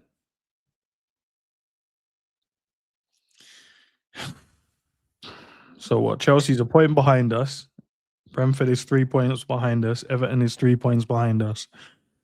What's that? 5 points from Fulham, but obviously if we lose, that's 2 points, and then Brentford is 6. Mm-hmm. So the difference between 5th and 10th is 6 points. Mm-hmm. And we've got to play 2 of those teams within it in the next 5. We've got to play Fulham. Chad just reminded us we got United afterwards at Old Trafford. Yeah, yeah. Don't worry, Gav. I wanted to chop that up as well. Oh, sorry. No. It's there. It's there. No. I hear continuing the pain. I get it. Yeah. No, they I did prep, Gav. Don't you worry, bro. We're prepped. We're prepped to have the conversation, Gav. We can't. No, because when you held 5 fixtures up, I thought that was the end of the season, bro. No. We got more games. I thought after them 5 games, we get to just switch off, watch the World Cup, and come back in August. But we got more, man. I don't know if you watched. Did you? I don't know if you got a chance here, but I did timestamp it yesterday. Yeah, so obviously I did the watch along and I did the calling straight off the back of it. And then Sav said, "Wait, we got knocked out the cup." So we had like a nearly 2-hour conversation, and he only just realised we got knocked out the FA Cup. He said, "Wait, was that the FA Cup game?" It's like, "Yeah." He blocked it out. He blocked out his head that night. No, we're out season and we got 1 cup left to play for. Do you know what I hate, right? How many seasons have we got to go through where we crawl over the line at the end of the season? When's the last time we just played well and seen out the season and we were like, can't wait for August? Every season we fall off one way or another. Even in the leagues that we've won, we fell off. It's mad. And we always used to pull it down to, oh yeah, but Klopp, it's intensity. The players are tired by March. That might have been right back then. But there's something with this club, man. We fall off at the end of the season. And it's horrible because you go into summer, lighter days, brighter evenings. As a person, as an individual, you think a bit more positively, don't you? Mm-hmm. And you look at your football club and think, Jesus Christ, it's torture at times. Yeah, I don't know if we've got enough about us to gain anything from the remainder of the season. In years gone by under Klopp, I remember last game of the season, Gini Wijnaldum goal. get us Champions League football, but we had a manager that, lit a fire in us, and the legs might have been heavy, but we just fought our way through, and the fans carried us to a certain respect. But there ain't even any of that this time, ends. There's none of that.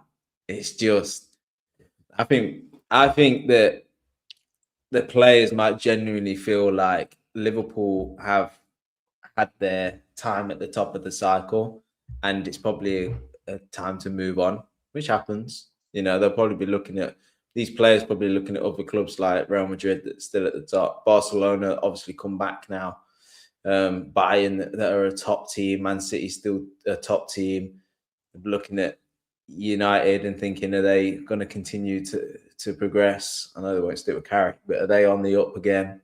And they probably might. I'd hate for this to be true, but there might be players at our club that are looking at things going, good times are over here. Klopp's gone. Slot's going to go, but who knows who comes in? I'm not sure this is the place to be anymore. This ain't where the party's at anymore, and they might move on. And it might sound ridiculous, but if I'm Florian Wirtz, I'm looking at that season, and then I'm looking at, obviously he was focused on Germany at the World Cup, and then he comes back in August, and he will definitely be thinking to himself, I'll give this 6 months before I start talking to my agent. So get me out of here. Get me out of here, bro. Bro. Suddenly starts missing home. Got a bad back in that. I swear EKITIKE might be like, yo. Homestick. And EKITIKE be like, yo, I can't even swap a shirt in this place. Get me out. Yeah, I can't even swap a shirt with the homies, bro. It's long. These men are crashing out. All right, let me ask then. And also, big up to the chat. I know you guys have been throwing in your thoughts in the chat, and I haven't been able to kind of get another conversation with you guys, but I wanted to keep the flow of the stream going. But I want to get you guys' thoughts, and I'll get Cap. We're going to go through all of these games, and I just want to know if you're going to win, lose, or draw. Don't need a score prediction. I want to know whether you think we'll win, lose, or draw. So the first game, obviously, we got on Wednesday against. Oh boy, the last time we was in that stadium, it was dark. And if it wasn't for Alisson, we might have held a 10-0. Are we beating PSG on Wednesday, Cav? Bear else in the chat already. We're going game by game. Oh my days. No, we're not. We're not losing. I mean, we're not winning that game. So what are we doing? We're losing? We're drawing? Yeah, we're losing, man. We're losing. What do you want me to say? I don't need you to say anything else. Fulham at Anfield, straight after the defeat to PSG. Draw. Anfield draw. I swear down, ends. We'll draw. The only way we win that game, if we get slapped up so hard by PSG, they just think to themselves, we got smoked these man against Fulham. Yeah. Chat looks like, big up G, looks like everyone's gone with a draw. No, a draw and a loss. A draw. And then we're at home again. We don't have to travel too far, Cav. We're at home again against PSG. We don't have to travel. We don't have to travel for our losses. Is that what you're saying? No, so we're losing the second game as well. I don't know why you're doing this to me, man. I got to ask. I just want to know where we're at, man. Do you know what it is? I want to see where everyone's at. So when it happens, we're like, we saw it. Do you know what I mean? Instead of crashing out, even though we're going to crash out regardless. I know we will. Mm-hmm. So we're going to lose again. Yeah, most of the chat's going to L again. Let me think about this, man. Let me think about this.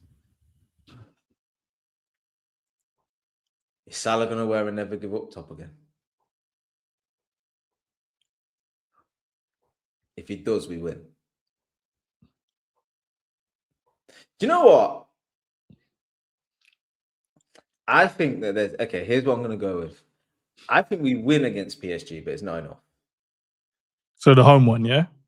Yeah, I think we win our home game, but we go out. Because I do think that the fans...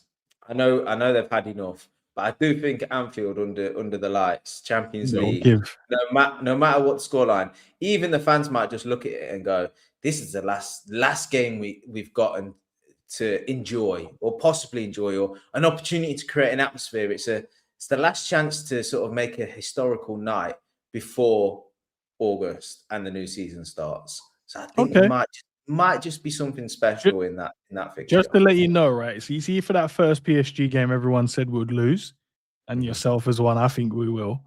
That would take us up to 16 losses this season, right? Then we go into the Fulham one. Some people, I say most people, have gone with a draw/loss. So we'll see what happens with that one. Then we go to the home one where you're saying we will win, but it might not be enough because the fans might help us just get across the line just on the victory side, but we might have missed out on maybe a goal, 1 goal difference or something like that. Let's go to the Everton game away across Stanley Park. Everton's defense has been clean this season. They've been good. And they probably sniffing around, put the 5th spot open because Liverpool don't want it. So do they want it or not? The 4th spot, do they want it or don't they want it? Sorry, I'm just reading the chat. People say we'll be 8-0 down after the first leg. With no atmosphere at Anfield.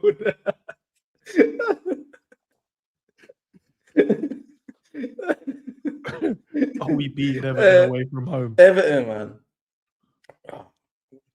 I bet they can't wait to play us, Cav. They can't wait. Oh, man. I mean, usually we struggle at Everton away, don't we?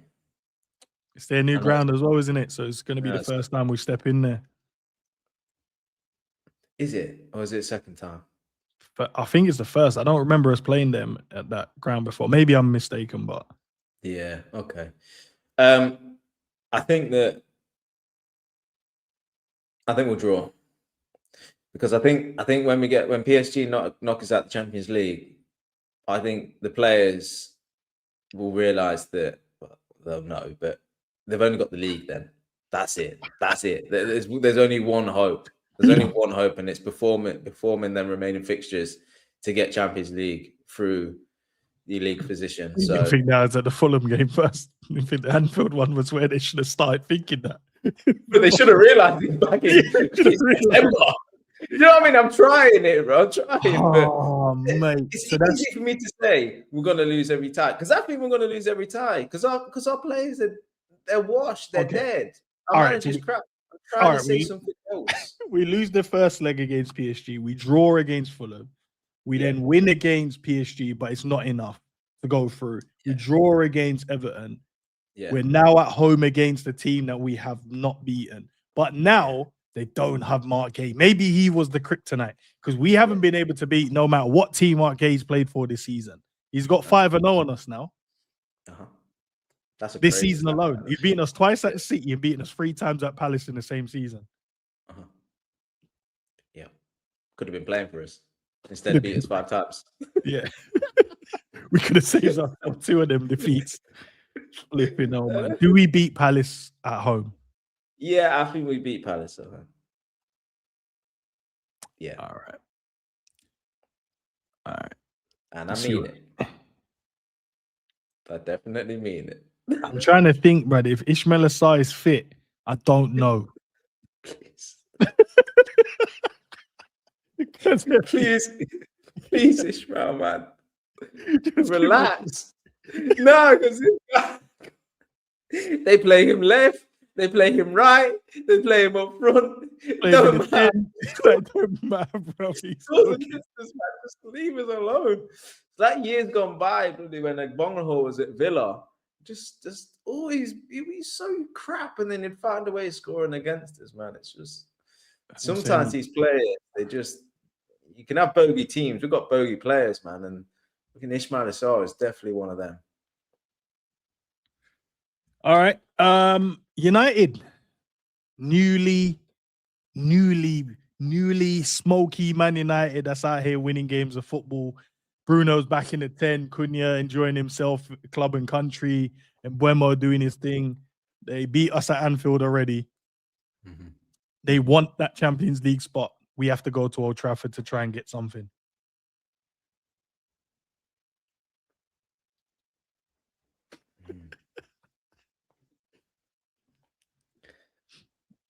And and remember, Cav, we're coming off maybe getting knocked out the champs, struggling league form wise. You know, 1 win in our last 3 Premier League games. We got a draw against Fulham, draw against Everton, and then we finally get that win against Palace.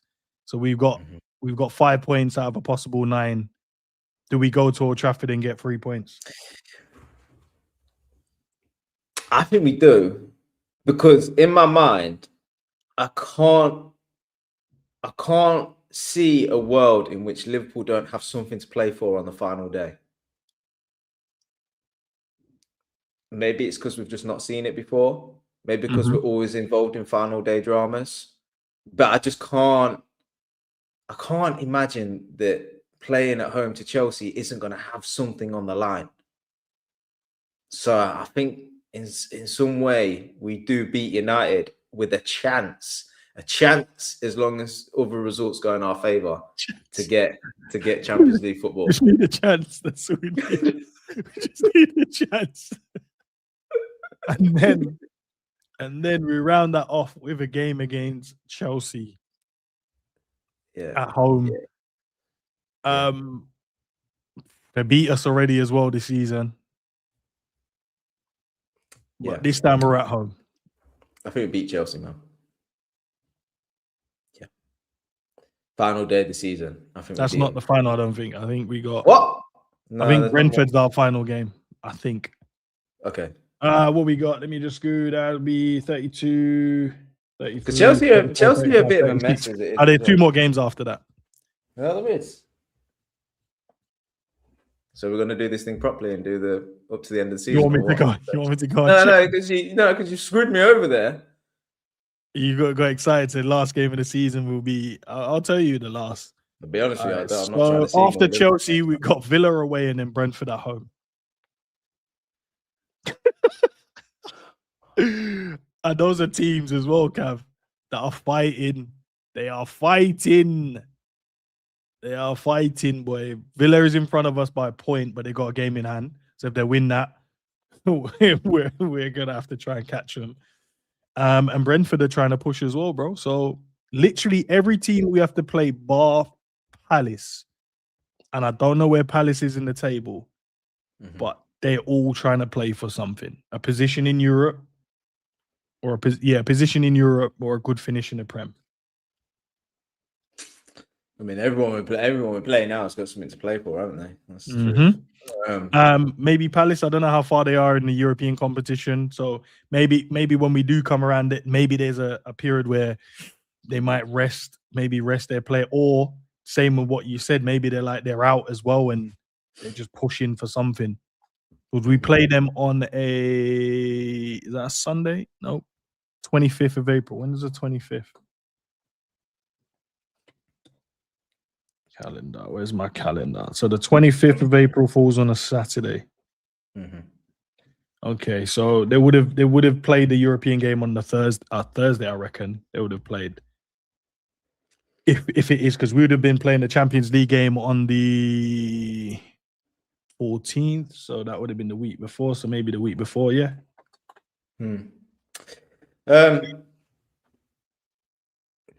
Villa could go either way, man. They're a funny side. I got a lot of people around me that are Villa fans, and a lot of them are unhappy, which is weird to me because I look at where they are in the league and think, oh, they'd be quite pleased, but they're not. And I think with Villa is when they fall off, they can just lose games on the bounce. They can really hit bad form. I think they've already done that, Cav. I think that period of having a lot of injuries in the squad, and they've still remained to stay in the top 4 because they've had like a couple of little wins in between it as well. But they did. But I think if they have their full fit squad back, I don't know, man. If they got full fit, if they got full fit squad, they beat us, man. That's obvious. And then Hendo and what's his name, Igor, bro, the brother that's like second top goal scorer in the Premier League by like a couple of goals behind Haaland. We gotta play them, and they beat us. What did they beat us last time? 3-2. Yeah, it could have been more as well. I mean, again, I say it again. You look at Liverpool performances. Your prediction is Liverpool lose every game. Did we Because lose to Fulham as well? I can't remember. No, because I'm trying to think, Cav. I'm trying to think. Are we playing all the teams bar Everton? Are we playing everyone that's beating us this season? You know what's crazy, you know? Even if and Villa, we beat them 2-0, didn't we? they ain't gonna sack a manager in the middle of a Champions League two-leg tie. But even if we sack him for Everton, we can still get Champions League football. It's never too late to sack him. To get the new manager bound, something different. Liverpool spice it up with 3 at the back or something, or I don't care about all of that. I saw a still as well, Cav, of yesterday. And there was a moment where Man City was bopping it around and they went on a mini transition and we had 5 at the back. Gravenberch dropped into a centre-back role. I don't know why. And then we had 2 in the midfield and 3 up top. Mess. And that what it meant was, and because the Man City midfielders were on the opposite side of the 2, they were just running at the back 5. And I'm like, last season that wasn't happening because you made Gravenberch play in the DM role. You put him there in front of the back line. Now he's filling in.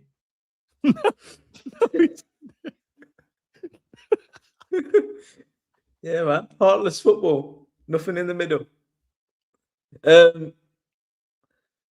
Knocked out to PSG. Slot sacked for Everton. Gerrard interim on Derby Day. By hook or by crook, we get Champions League by the end of the season. That's my prediction. Yeah. I don't think I could witness Florian Wirtz in the Conference League. It'd be a travesty. What do you think? Do you think we get Champions League? No. Where do you think we finish? Position? 7th. I think we'll get Europa League. Oh, no, Champions League or nothing, man. I don't want that. Because I don't see us beating. I agree with what you said, though. I can see us beating PSG at home, but I think they might just have had a bit more, maybe a goal or 2, just a bit more than us. And then the other games, like the Fulham game, you'd think, yeah, we should go and beat Fulham, but we couldn't even beat them when they had their players at AFCON. Like when they had Bassi out and what's his name? Iwobi away as well. And Chukwueze, I think he was away. Like they had players that made the difference in their team, and we was getting moved to by just Harry Wilson on his ones. Best right winger in the league. You're gonna have all of these players back. Then if we don't get a result there, it puts pressure on the next one, which is the Everton one, which you're gonna have to get something from that. But they're going to be like, well, if they've dropped points and they've had a better weekend, we drop points, but they've got 3 points. It makes that game even a bit more difficult because they'll be like, we're at home. We're going to have the crowd behind us as well. Yes, it is a derby day. Yes, they are Liverpool and they've got players that can hurt us. But we know it goes out the window when it comes to the derbies, man. The game's always up and down and you just hope that the quality can pay. But if they're within like a point or 2, they're going to want them 3 points. They're going to want them. And they're going to defend for their... If they get the first goal, they're going to defend for their life. And we've seen our team this season, man. We concede first, and then it doesn't look like the team wants to go and score again. And they're like, look, we're happy with this 1-0. We'll take this and run. And they will just wait for the right moment to catch us in the counter-attack. You know what's going to happen. Just this weird 2-1. We might get a set-piece goal, but they'll get another one. And then it puts pressure on the Palace one where you think, yeah, we should beat them. But then I'm like, but we haven't beaten them this season. And then that's another. And then you got to then go away to United. And then you've got Chelsea, which regardless of what we think of United, that if they're not good or not, they've still got players that can hurt us. And they're going to be at home and they're full of confidence. And if we're the ones struggling to find the goals and find form to try and, because we're trying to push for this Champions League. And they might well be in a good, comfortable position by then. They might have won a couple more, extended the lead on us as well. So they might be in a position where they'll be like, well, okay, even if we don't win this one, we're still going to get Champions League football. Or it might be where they've had some bad weekends as well. And they're like, nah, we need to win this. Mhm. And then you got Chelsea as well. They're trying to fight for their position. Their manager's fighting for his job as well because they're already trying to throw him under the bus. So, and then you've got Brentford, they're trying to get European spot, and you got Villa trying to get in the Champions League. So it's just going to be whether or not how much desire we have. And I look at them and I don't know if they have the fight. And I'm just thinking, if we get knocked out the Champions League, how much fight are they truly going to have between them to really go? Because I think they know we can't win the league. And I don't think, at the moment they go, at least we got the Champions League. At least let's see what we can do there. We'll give everything we can. And if it's not enough because the quality on the day for PSG pays and they go through, are they going to be able to pick themselves up, dust themselves off and go, we need to finish strong in the league. We need to go all out and try and, especially against the teams that we got that's fighting for something as well. They're always going to be these little nail-biting games. And in the past, you had players, the clutch players. Salah was younger. You had Mane that was clutch. Bobby, clutch. Henderson, leader, clutch. Genie will be clutch. Fab will do his... Trent will find a free kick out of nowhere or find an assist out of nowhere. Robbo might do the same. Virgil might pop up with a header. Matip might come up with a little 1-2 and drive through we had a team that you could come up clutch and win 2-1 in the gritty games. I look at this team now, they don't have a gritty What about then? Talking about clutch players, right? That you can rely on. What do you think we see from Isak now that he's back? Hope he's there. Because football's about stories, right? Right. There's a story to be told here with Isak. Highest record transfer fee, comes in, struggles a little bit to find fitness, gets 6 months of the season to get fit, comes back, scores a couple of goals, gets injured.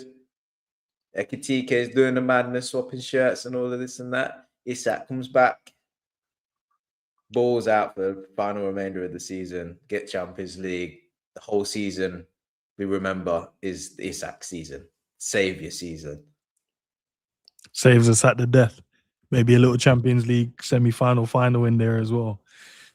Oi, I tell you what. Oh, I hear it a story. I mean, no, it's that winner at Anfield, second leg against PSG. I mean, don't get me wrong, I've played Bayern after that. Bayern or Madrid after that. But like little part of me just got excited then.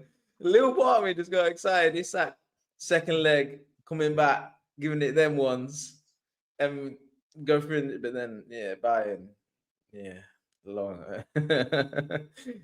With Diaz and Kane and Elise. I don't know, man. It's just, it's not a Liverpool thing, is it?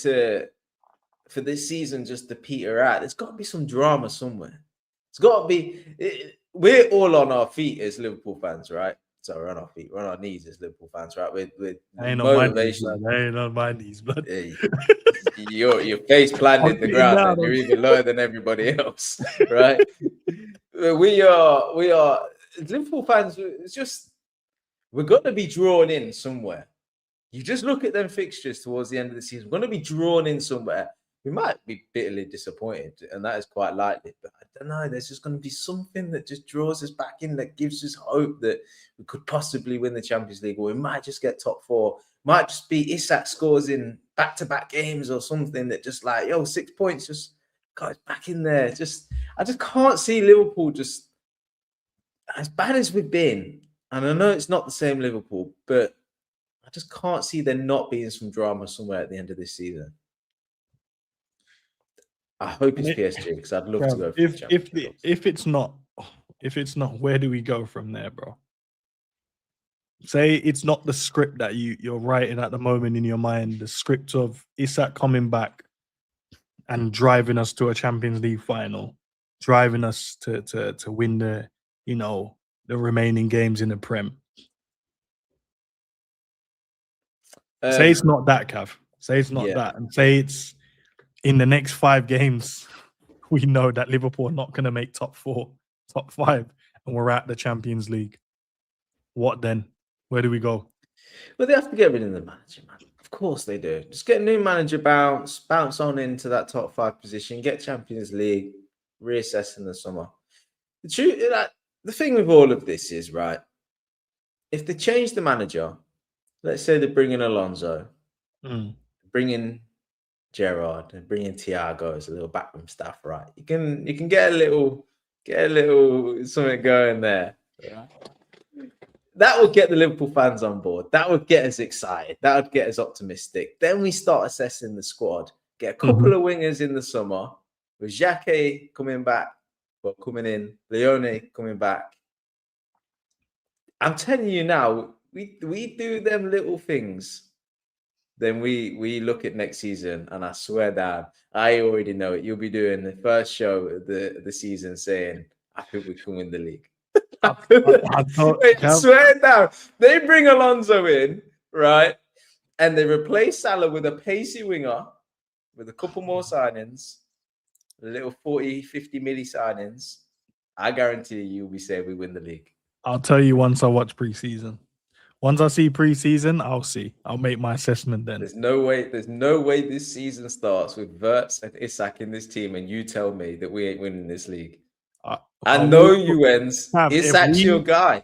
No, but if I watch preseason and I watch them struggle to break down low blocks, I watch them mess up transitions, I watch them with no structure in the midfield or anywhere, I watch them keep making the same stupid defensive errors and conceding from set pieces and also not scoring from them, I'd know what we're coming up against in the league. All of what I just said is what we're going to come up against. And if we're not good in preseason from those, and we don't look solid as a team, then no matter who's on the lineup, bro, it don't matter, because I know when the going gets tough and certain things happen in the season, these men are going to crumble. So that's why I watch preseason. That's why I'm not here when, look, I hear some people watch preseason in a different way. Some are like, yo, it's just preseason, just for fitness. I'm like, that's what the training is for. The preseason matches are for match sharpness and for you to go and put into practice what you've been working on tactically, offensive and defensive. That's what you go into preseason to do. And that's what I watch for. And that's why I was able to tell when we'd win the league the year before. I said we win it because I saw things. Remember, I was gassed about the keeper popping it into the striker and him setting it to Salah. And then Salah, I was like, yo, this could, because in my mind, I'm picturing, who could this work against? And then, when I saw us against Arsenal in that second half in the preseason game, and we went into this low block defensive shape, and I was like, we've made Arsenal void of ideas. And I'm like, yeah, but the going gets tough when we set up in this. Arsenal going to struggle and they can't find ways through. Then I saw the way we cooked United, and I was like, yo, if we added the top players in this team, remember it was Carvalho and Harvey that cooked those man. And I was like, the boys come back, they come back into this team, we're going to cook. And I was watching just little structural things he was changing. I was like, yeah, this looks good. This looks good. The transition, we look sharp. We're popping the ball. It looked like we're playing between the lines into Graver's turn. Bang, forward thinking pass. I was like, yeah, we're going to cook. And then I watched this preseason and we got punched up by the team from Japan. They just bopped us and scored that mad goal, and then Rio had to score the spectacular goal. And then on the real, you watch the only preseason game was with the Atletico Bilbao game. Yeah, that was the only one when Ibu was trying to do an overhead kick. Remember, was bopping the ball. Sobo was nutmegging man in the midfield. I think we won 4-0, and then Rio was cooking as well. It was vibesy. I was like, oh, but that was the last game of preseason. I'm like, I've seen enough. I saw enough already. That's why we did the thing. I was like, I don't think we can win it. And even after the first 5 games, we said, yo, boys, it's a bit sticky still. We can't keep running through the midfield. There's no structure with last-minute goals. That's not a sign of champions, bro. That's a sign of a team that's struggling, that you have to rely on these last minute. And I remember Sav saying this year, and he was like, it's when it changes and it's on the other end where the away team or the other team is the one that gets that last minute goal. What are we going to be like when that happens? And then we went through that stage of conceding late to everyone. He was just like, bro, we were doing this to win the first 5. Remember, Cab, we were the first team to win the first 5 games, and we was 5 points clear at the top of the table after game week 5. We beat Arsenal in the middle of that as well. The team that's now like 20-odd points clear of us. I know, because I remember I went to them home games, and I you guys were doing the show, and I Yeah. would call in on the way Yeah. home on the drive back, and I said, "It ain't looking good," and we were all in agreement. We were like, "This ain't good." You just like want to. I remember the fans were calling in on the post match saying, "Yo, this sign of champions and this and that." We were like, "I don't know if it is. I don't know if it is. It It ain't feels looking shaky. good. It ain't looking good." Do you know what, Ends? That feels like a lifetime ago, you know. It does. It This doesn't even feel like the same season, season, does it? so long. It's been so long this season. It's So much Drake. has happened, bro. So much has happened in this season. It's unreal. I So actually, much has happened. I can't believe that we are still here with this manager. Honestly, think back. That them first 5 games that we won feel like ages ago. Think back to when PSV was. But they Jesus. bopped us at home, you know. And these guys started taking pictures at Anfield. Wow. And This we has got been the smoked by longest Forest season. 3-0, same season. Smoked by Palace as well, same season. Damn. Got beaten by United last minute goal when it, you know, that's when the turn of it. Chelsea last minute goal as well. I remember that Chelsea one because he San brought on. Marino sending out tweets, yo, can we play Liverpool? And we went through that spell of 9 losses in 12 games. We was 2-0 up. What was it? 2-0 up against Leeds, 2-2, 3-2 up, and then 3-3 in the dying minutes. Yeah. Mm-hmm. It feels like ages ago that Salah come out after Leeds and said the club's trying to throw me under the bus. Salah said the club threw him under the bus. And then went away to AFCON. Nah, bro, so much. Yo, nah, chat, honestly. get your low lights in the chat for the season, man. We'll discuss. Nah, Put your low lights in, man. bro, nah, where's the fixtures? Nah, because I had them up. Hold on, let me go back. Nah, there's some crazy 3-0 at Anfield at Forest, you know. No, you know how mad it is, guys, yeah? We beat Madrid 1-0. And everyone's like, yo, no, we lost to Palace in the League Cup, or the League Cup, yeah. 3-0. And Nalo getting sent off. I'm sure it was Nalo that got sent off. Then we beat Villa 2-0. Villa was on a high at that time, and we got the 2 goals. Remember, what's his name? The goalkeeper kicked it out to Salah, and he had the empty net to tap it in. So you're like, No, then we were saying Villa was the best performance of the season. Yeah, we was cooking, bro. And Villa could string 2 passes together. They literally passed it to Salah and he scored. That was our best. And then we beat Madrid at home 1-0, and you're like, yeah. And you know, after that, bro, I'll tell you the results here. After that, we got beat after beating Madrid 1-0. We lost 3-0 to City, we lost 3-0 to Forest, we lost 4-1 to PSV. That was the results after the Madrid game. And then we beat West Ham 2-0, but they had a red card. Then we drew to Sunderland, drew to Leeds. Then we went away to Inter and did a defensive masterclass and beat them 1-0. Nah, bro, this is mental. 2-2 against Fulham, and I thought these are with the man them at AFCON, you know, and they still scored 2 goals against us. No Bassi and the guys 1-1 against Burnley. We lost 3-2 to Bournemouth. Oh, let me scroll up, man, because I'm missing context here. Oh yeah, there's the preseason ones, yeah. So we beat Preston, we lost to AC Milan. Yokohama, we beat them 3-1, but we got bopped in that game. Atletico Club, we beat them 4-1 and 3-2 because we played 2 games in one day. And then we lost to Palace, beat Bournemouth, and that's when Carragher said, Gaffer, listen, it was a bit open in the midfield, you know. He said, nah, listen, I don't know, shut up, man. We play our way in it. Shut up. Well, you didn't see Semenyo just run the length of the pitch and score. I think we might be a bit open, Gaffer. No. Don't worry about that. Don't worry about that. It's just a decent player. Oh, is he decent? We're going to sign him then. No. Don't worry about that. See, you're going to sign him. He's going to score more goals against us. Right. And then we played against Newcastle and went 2-0 up. And then Newcastle went down to 10 men. And we still conceded 2 goals and had to rely on a last-minute goal from Rio to win that game. Nah, because that was crazy, you know, because before Gordon got sent off in that game, They were battering us. Gordon was playing like R9. It was on it. It was just stepping in. Yeah. Sobo's free kick, we beat Arsenal. Then we beat a 10-man Burnley. Then we beat Atletico Madrid just because it was 3-2, even though we played well. We beat Everton 2-1. We beat Southampton in the cup 2-1, but we had a red card there. Palace beat us 2-1. But that was, you remember, that first half, we could have been like 5-0 down at their ground. Remember, they just kept missing chance after chance after chance. Then Galatasaray beat us.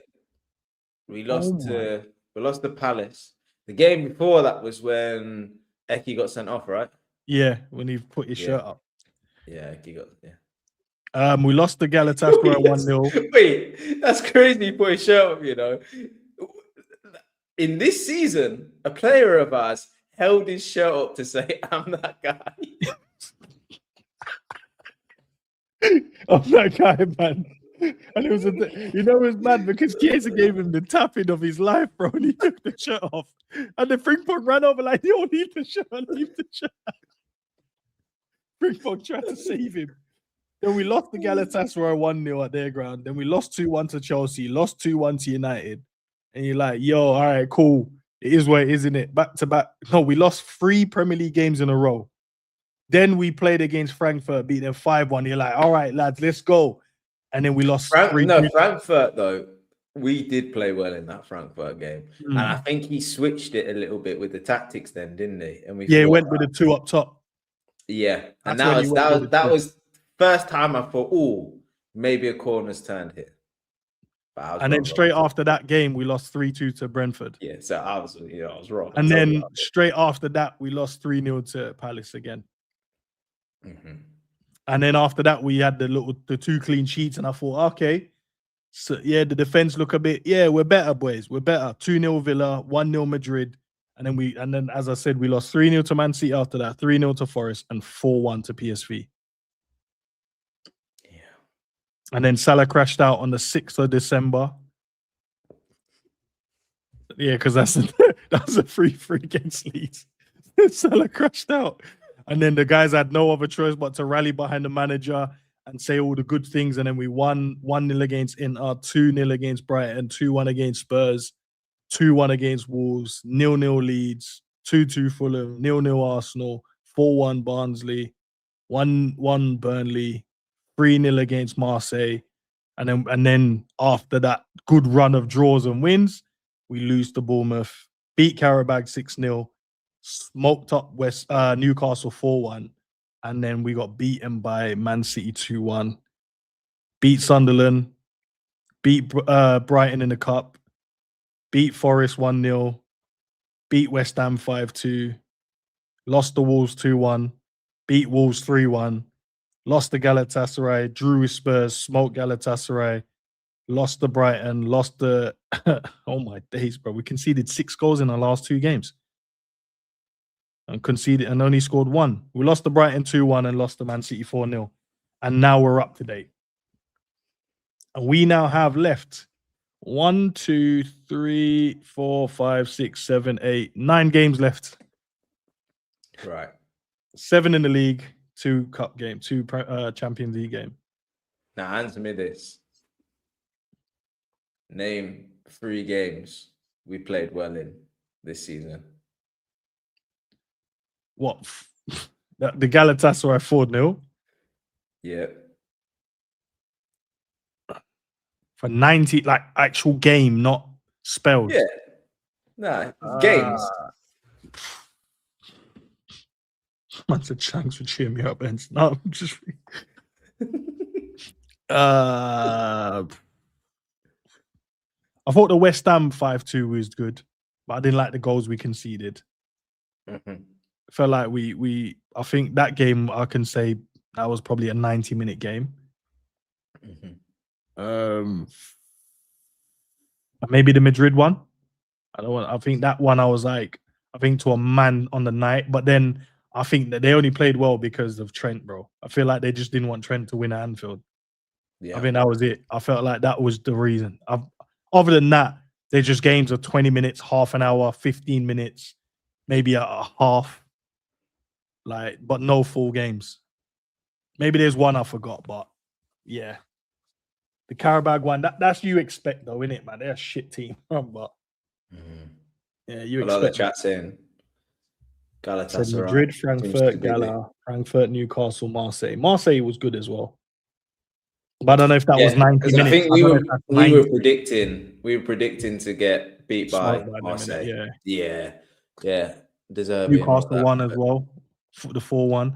Was that 90 minutes? I can't remember if it was 90 minutes or we had spells where we were just really good. Newcastle, we were good actually. Yeah, because I think again we were sort of expecting to struggle, and that performance come as quite a surprise. Because I would say it's close to 90 minutes. We performed quite well against Newcastle. Yeah, but it's a struggle though, ain't it? It's a struggle. Tough season, man. Right, I don't know, man. These games look difficult, man. Well, at least we finished the season at home, I guess.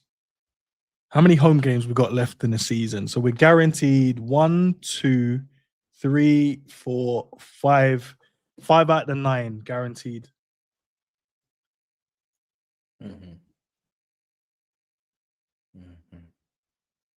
And back in the day, you'd be like, yeah, been using it Anfield. You know what I mean? Back in the day, like, well, that's 5 wins. It goes without saying. That's the Anfield games, are guaranteed wins. Now, yeah, I've seen us get smoked 4-1 and 3-0 this season. Hey, G's right. Playing close to 60 matches and struggling to name 5 good games.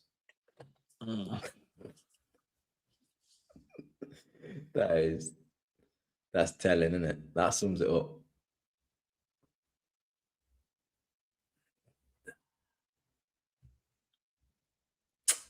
Yeah. It's a long day, Cav. It's a long day. African, big up to yourself for the super chat, man. It's actually refreshing to watch you talk about our issues without pointing fingers. We may be down for now, but it will bounce back. We all know where we are, our weaknesses are, but most like deflecting. Bro, you know what it is? I think it's just gradually, because I think every different stages of the season, I think we're always going to find a reason. Maybe there's a player in that moment, the manager tactics on the day. You'd find something in that moment. But I think now we're at the back end of the season. You've had more data to justify or have the right conversations. Now you can go, right, there's no point of blaming the manager now because the owner's still keeping him here. Then you're like, there's no point of blaming some of the players because the manager keeps playing them. But then at the same time, you're like, well, you still need to show us what you're about. So they each individually have had their blame throughout the season. But now I think it's the owners now, bro. Of like the players is whatever, innit? Like now it is whatever. They clearly have checked out. The manager thinks he's going to be here for the rest of his life. But now we're looking to the people that are in charge, the people at the top to go, do you know what? Time to make a change. Time to do something about it.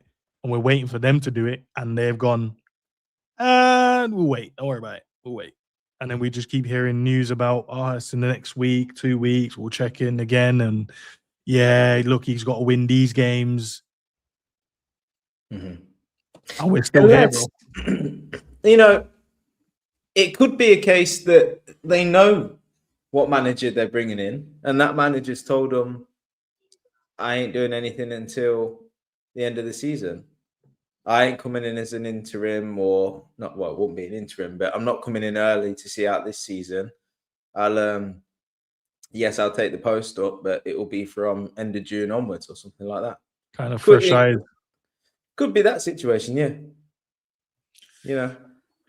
No, I bun him as well then because he doesn't want to come and help us now. We're suffering. I need you, man, to crash out this guy because I don't want to come in and then all of that taint is on me now. Because if he doesn't get the Champions League, we get knocked out the Champions League as well, and we don't qualify. He's gonna be like, "That's not how I want to start my Liverpool tenure, bro. I don't want that." So it's like, yeah, you guys do what you need to do, and I'll see you guys in the summer, man. But in the summer, bro, we're gonna have a short preseason as well. Because most likely that our top players are they're gonna go. You'd expect them to go far in the tournament, and then on top of that, you're gonna expect them to have a 2-week break after that as well, innit? Because the ones that will get knocked out will go on holiday straight away, so then they'll go back to preseason probably around the normal time. But if we have like a Virgil and whoever else that you look at in the team, you'd expect France probably to go far. So you might not see Eki or Ibu. So that means you're talking about your 2 centre backs you'd love to see in pre-season from pre-season starts. You might not see them until like 2 weeks in, and they got to join the team somewhere on tour. Then who else? You think maybe Argentina might get far, so Mac won't. You know what I mean? I don't know, bro. Like Gravenberch, the whole Dutch players in it, they might get far. They might get, so you got all of them guys might not be there. So the new manager might just have like Rio and Trey and Leone and Jacquet and who else? Oh, you mean all the players that probably should be starting next season? You mean them ones? So you have all of those guys with a few of the youngsters on the 21s players. We don't have youngsters anymore, bro. I know, we sold them all. We sold them all. Dan's, Basetic, they're always injured. And the other one, other Dan's is out. So Tyler Morton. Bro, Tyler Morton is such a good player, man. Honestly, bro, I hate that we got rid of him. You know, sometimes you see a talent, but you can't prove it to anyone. You can't go, I can only tell you what I think he's good at. And he'd be like, well, he's never gotten a chance, so clearly he's not good enough. And I'm like, nah, he's just got something special. Remember on FIFA, he used to have that, he's got something special. Now we sold him. And I'm like, oh, we're going to buy Wharton. So Palace buys Morton. And Morton's doing exactly what's his name would do, bro. So it just... Yeah, we're going to keep Endo and then not play him. We need to set Endo now, but still. Mr. Anderson, so what's the good news, Ends? Hey, what? There isn't any. There isn't any. If and when we beat PSG on Wednesday, then we have some good news to speak about. Guys, we're 1 foot into what would be the semi-finals or quarterfinal, 1 foot into the semi-finals. That's it. Yeah, the trouble is, you're 1 foot in the semi-final, and then Diaz comes and sweeps you with a standing leg. It don't matter, you'll end up on the floor, bro. Bro, I am so... Do you know... on it, you don't understand how I'm worried about if we go through and we got to play either Bayern. I think we could beat Madrid, but playing Bayern, I don't know if we're ready for that, man. I don't think we're ready for that. No, of course we ain't ready for that. Nah. No, because I look at them. Of course we ain't ready for that. I don't know if we're ready for like Harold Kane and the Mandem, bro. Dropping into the false 9 and spraying passes to Diaz and Elise. And even do you know the craziest thing? Yeah, because Gnabry's been scoring goals as well this season and no one's clocking. He's scoring and assisting. Yeah. Keep this Carl fella away from us, man. Yeah, young, talented Carl, man. Musiala. Yeah. I don't want that. Who knows, man? It's football. We could be proved wrong. Liverpool might stand up. You don't believe none of that, bro. You don't believe that, Carl. Let me ask you this, right? Let me ask you this. I need you to think about this, right? I'll think about it. Salah leaves in the summer. Mm-hmm. And we sign 2 wingers, right? Mm-hmm. We play Wirtz in the 10, Isak up top. But Slot's our manager. Where do we finish? I mean, it obviously depends, but I'm saying we sign pacey, good wingers. Not the best in class, but like, let's say we get a Diamonde, let's say. Who is the name being banded around? Diamonde on the right, Rio on the left, Wirtz in the 10, Isak up top, Sobo and Grav behind, Virgil and Jacquet with Konate and Ibu back, CHERKI and Frimpong, although he'll be fit for about 5 minutes, but still. But Slot's your manager. 8th or 10th. 8th or 10th. Nah, bro, 8th or 10th, because I don't think he's gonna be. Here's the problem. I no longer think it's even. I don't think he can get past himself at this point. I don't think he can get past himself. So he's gonna feel like whatever he's doing is right. And as I said to you, like what you said earlier as well, it's all well and good saying you want him out, yeah, but to him, he'll be like, we should have scored 4 goals against City and we didn't. Like to him. So he's always gonna think he's right, no matter even if he's wrong. Even if because he's always gonna be like, oh, but there is this and there is that. Like Salah did miss a pen and he did miss 2 sitters and he did kick one over the crossbar. Virgil did have a stinker in defense that he shouldn't have had a stinker doing there. So no matter what he does now, he's always going to be like, yeah, it's not my fault. It's you guys. You guys should be scoring. That's why do you think he always leans on the stats now? Because we tried to call him out defensively about why we conceding so many goals. And as soon as we flipped to the other way, he knew it. Why did he know it? Because like, oh, you guys think you're going to use this to beat me with. Now you're going to have to praise me with this. So there's no, honestly, there's no, he's in his way now. Like what you said earlier, it's just the ick now, isn't it? Yeah. So we'll finish 10. I actually, for me personally, I think if this was his first time round and that was the deck of cards he was played, I think he'd do all right. But I think the bridge is too burnt now. It's gone. I think that for the fans, we can be fickle, man. Like if the team, if we get some new players in, that'd give us a little bit of a lift. If them players perform well and we start the season off winning games, that would give us a lift. But I just think we know that when the players go through a tough period, some bad form, when the going gets tough, when there's an excuse to be handed out to these players, they take it. They will. And do they respect the manager enough? And do they believe in him enough to get him through them sort of times? I don't think so. And so that's why I think that it doesn't matter what players you give him now. It doesn't matter if you say, right, new season, fresh start, forget last season. I don't think it's that simple. And I think I'm with you, man. I think even if you give him all the tools that he wants, I just think that his Liverpool story is done. I just don't think there's a way back. So you've got to change it. So I was just interested though, because there's like that part of me that kind of just feels like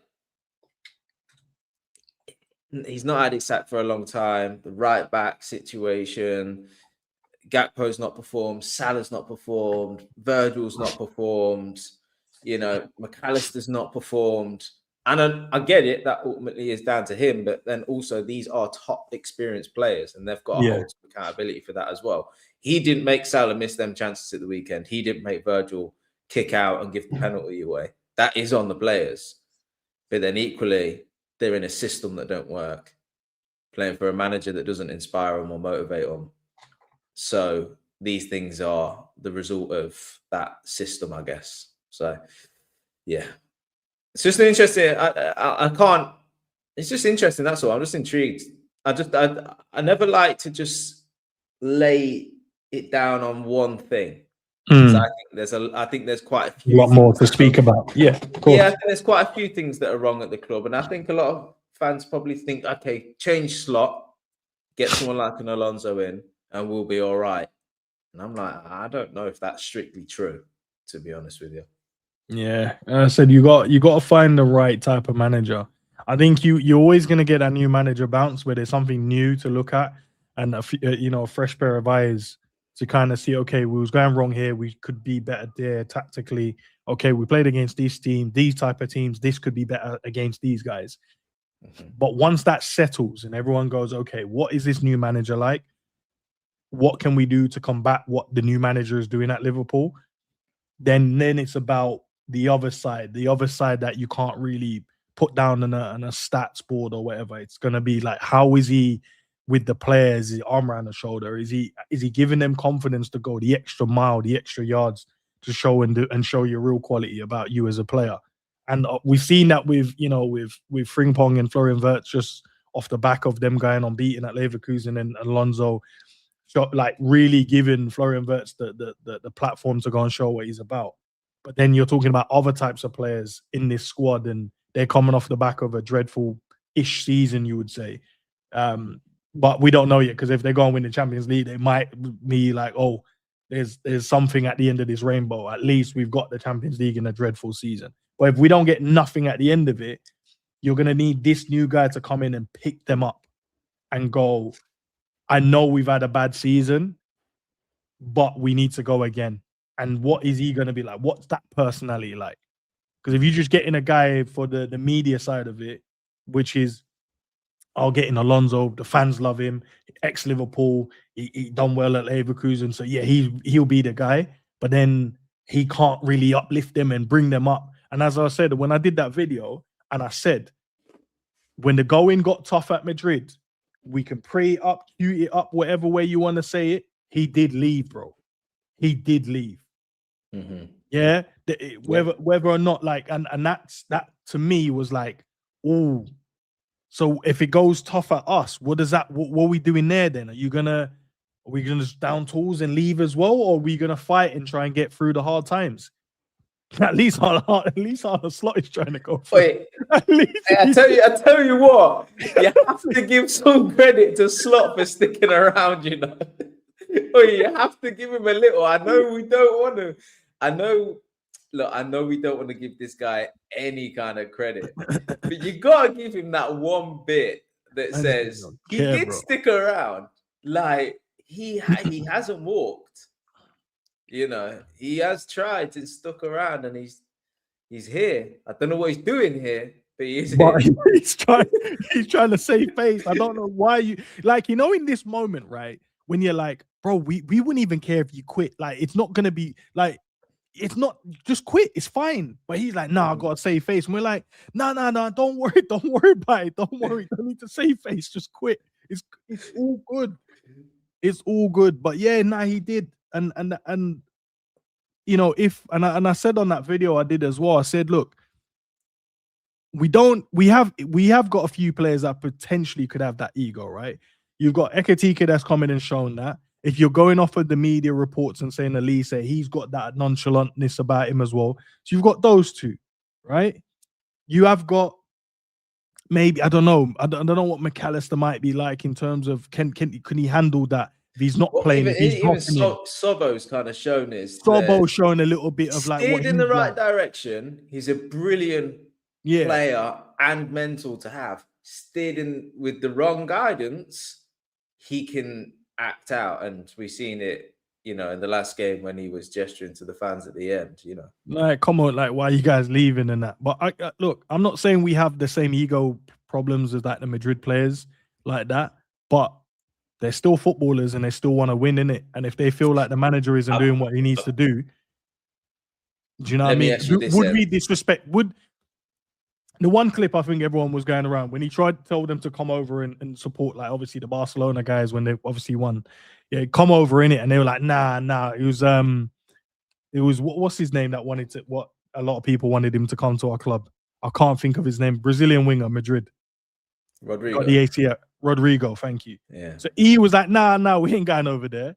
I'm like, but this is one of the players you wanted at Liverpool. That guy that's telling the manager, nah. So imagine if Alonso comes in and he has that problem to deal with, if he's one of the players that we got. I'm not saying they're the same. We don't have the same type, but if we're going down the route of getting the best in class, and we're going down the route to get the best out there, you're going to need someone that is going to be able to have to handle those difference in egos. And if I'm not playing, like dealing with a Salah this season, like on a slot down, like, would Alonso quit when the man them weren't like following instructions, bro, and didn't want to? If this guy was out here telling him like, yo, the club and the manager is and whatever, and being difficult when you sub him off and that, and you're scared to sub man off, and the same thing he did with Vinny when he was there. He put Vinny on the bench. He was like, nah. And apparently they had the full back end of the club. Clearly not. Clearly not, because now Vinny's got his way in it. He's now playing again, smiling and happy. Because he wanted to say, I don't want egos. I want hard workers in the team. And and I'm not saying we're going to be the same, but as I said, if we're gonna get the best players, like, and that's why we go back to the direction. Where are we trying to go? We're going back into getting the guys that's on the cusp, and then we can get them for the 30, 40 million, and then we can develop them great. Or are we going out there and we're getting the Isaks and the Florian Wirtz of this world?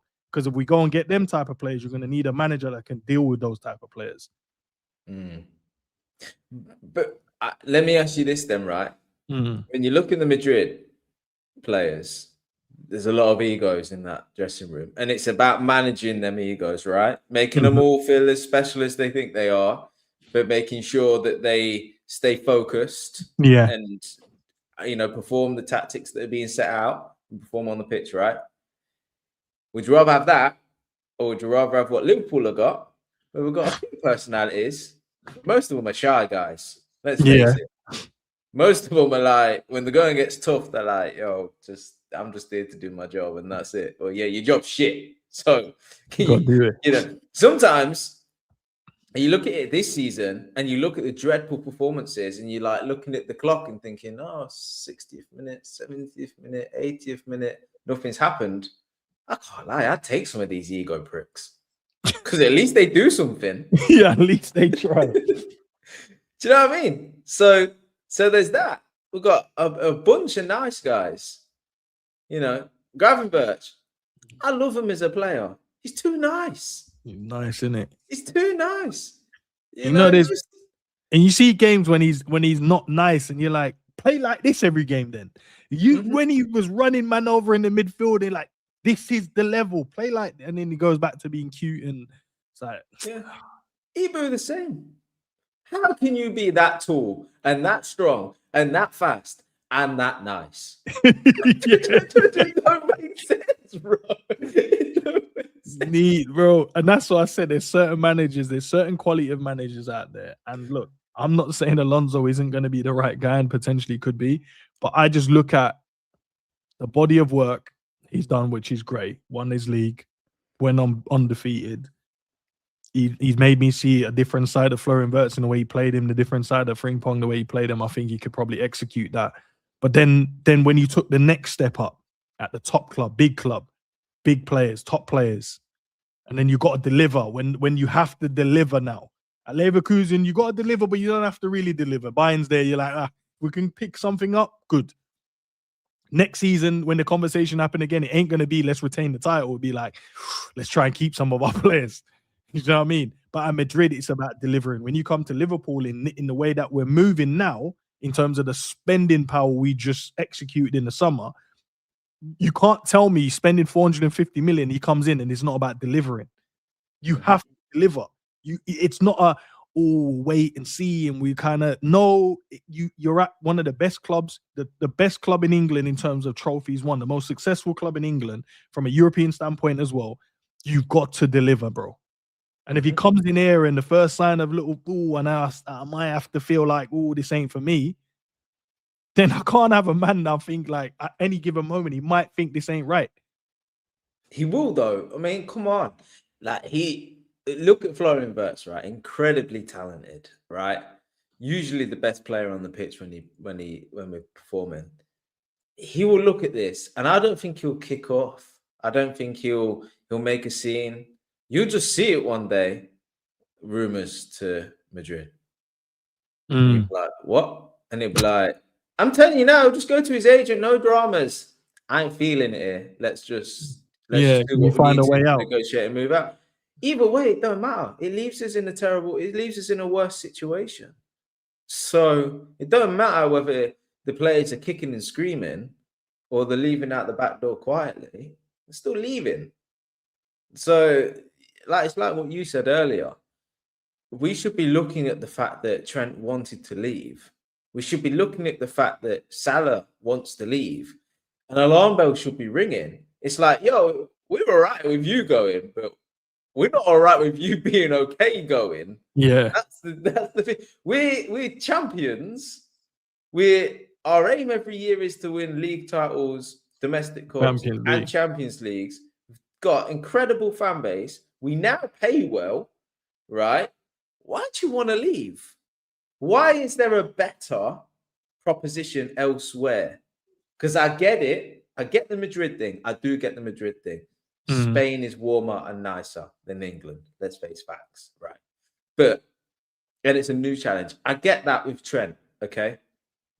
I don't get why Salah wants to leave. Why do you want to leave?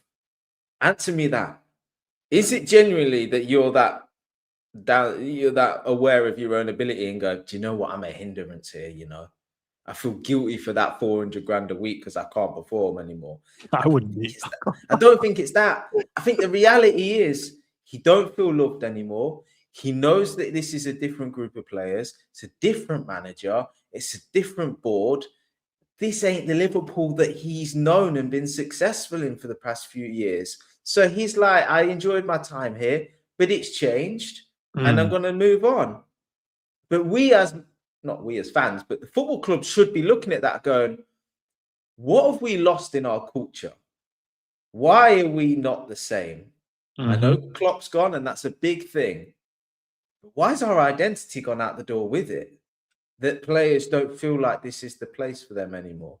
That's the question I think needs answering. And that's partly down to Slot, but I think it's much bigger than him. Where is that identity gone? Not on the pitch, off it as well. Where's that culture gone? It can't leave with just a couple of figures. It can't leave with Klopp going. It should be the club's culture, not the manager's culture. Do you know what I mean? And that's the trick. That's the trick I think they've really missed here. They've really missed. It's like when players are coming in, when players have got offers on the table this summer, let's say they leave the World Cup and they think Liverpool are interested, United are interested. Got to think to themselves, why would I go to Liverpool? Why would I? Facilities, pay, yes. The manager, style of football, yes, but culture as well. Do you know what it is, Cav? It's like you look at players, and I look at like Rashford at United. Why would he want to leave? Born and bred United, through the ranks. You look at those type, but you go, he's never going to leave. He's just going to play there and finish off his career. He might leave in the last years, maybe like a year left. He thinks, I'll go and try something new, but I'll stay there. Trent is another one. I never looked at Trent and go, yeah, he's going to go somewhere else one day and play. I never even looked at it that way. Kane at Spurs, even though for years I'm like, you need to go and win something. But there was just players at clubs you always gone, he's going to be there. He's going to be there. And now I look at our club, I'm like, we couldn't even hold Trent here. Salah said, I'm going to let this last year run. I'm not even going to do the last year. We've got to bun this up. We're like, tear up that. Let's just go separate or go our own way. Alisson don't even look like engaged, bro. And Cav, I say this on every stream I've been on. He posted again today. I've never seen Alisson this active on social media in my life. Never, bro. This man has got time on his hands and he's like, I ain't got time to do this footballing thing now, bro. He got a knock, come back in the next game, fine, made some good saves, and then he was out again. How? Now he's out to the end of the season. Another guy that I'm just like, he might not even want to be here. I look at the demeanor of certain players, like Harvey that was here. You could see that this fight, a Liverpool fan, Jones, his demeanor looked off. He was willing to go, born and bred, and he was going AC. He wanted to go. Like, whatever, innit? I want to be here. So I think that's... So the players that you expect to be here, Cav, and want to be here, don't want to be here. So, and this is where we need to accept that Liverpool should be a destination club, right? But we always feel like we are, if a player comes here, they're probably going to, at some point, move on to Real Madrid or Barcelona. And we keep asking ourselves, why? Why? Yeah. The answer isn't because these clubs are in different countries and lifestyle is different, although that is an aspect. It's because these clubs have a clear identity. No matter what manager comes or goes, no matter what players they have, when you think of these clubs, you instantly get a feel for what they're about. Madrid, clean cut, egos, Galacticos, top, harsh fans. Yeah. Just got to win. Especially got to win the Champions League and the league. You've got to do doubles every year. Copa del Rey is that, right? You kind of get a feel for that without doing too much reading or describing. You just feel Barcelona, football purist. Got to play football the right way. On the ground, tiki-taka, movement. You've got to have all of that. Of course, the winning and stuff as well. But you can be a top player. But if you don't play football the way that Barcelona want you to play, they ain't going to take you, right? That is the two top clubs in my eyes, right? And then obviously you've got on Bayerns and PSGs and Liverpools and Man Cities and stuff. But what are Liverpool now? Because I think the chat answered the question that I posed is, was it ever a Liverpool culture or was it just a Klopp culture? Because you were coming to Liverpool to be part of that. And I think it's left with Klopp. So what are you now coming into? What am I coming to Liverpool for? To be paid well? To compete? Yes. Well, I can do that. Man City. I can do that at Bayern. I can do that at PSG. You know? Yes, fan base. I would say our fan base are probably better than those clubs. I'd say Anfield isn't as what it was. I'd say if you go play for Bayern, the atmosphere is great. I'd say even, unfortunately, the Arsenal, atmosphere is pretty good nowadays. Man City, yeah, it's still a bit fake and there's empty seats and stuff, but they have the light displays in the Champions League and stuff. They can drum something up, right? PSG, good fans. So what separates us? And that's the thing with, I think that we all expected to change when Klopp left, and I think it's now starting to happen. We're now starting to see what the post-Klopp era looks like at Liverpool, and it don't look good. And that's why I'm kind of in favour for bringing somebody like Alonso in and stuff like that, just to shift the culture again. Get back. We've already got a tie with him. We've got a link with him. There's a bit of passion there. There's a bit of, something already to go off that you can build on.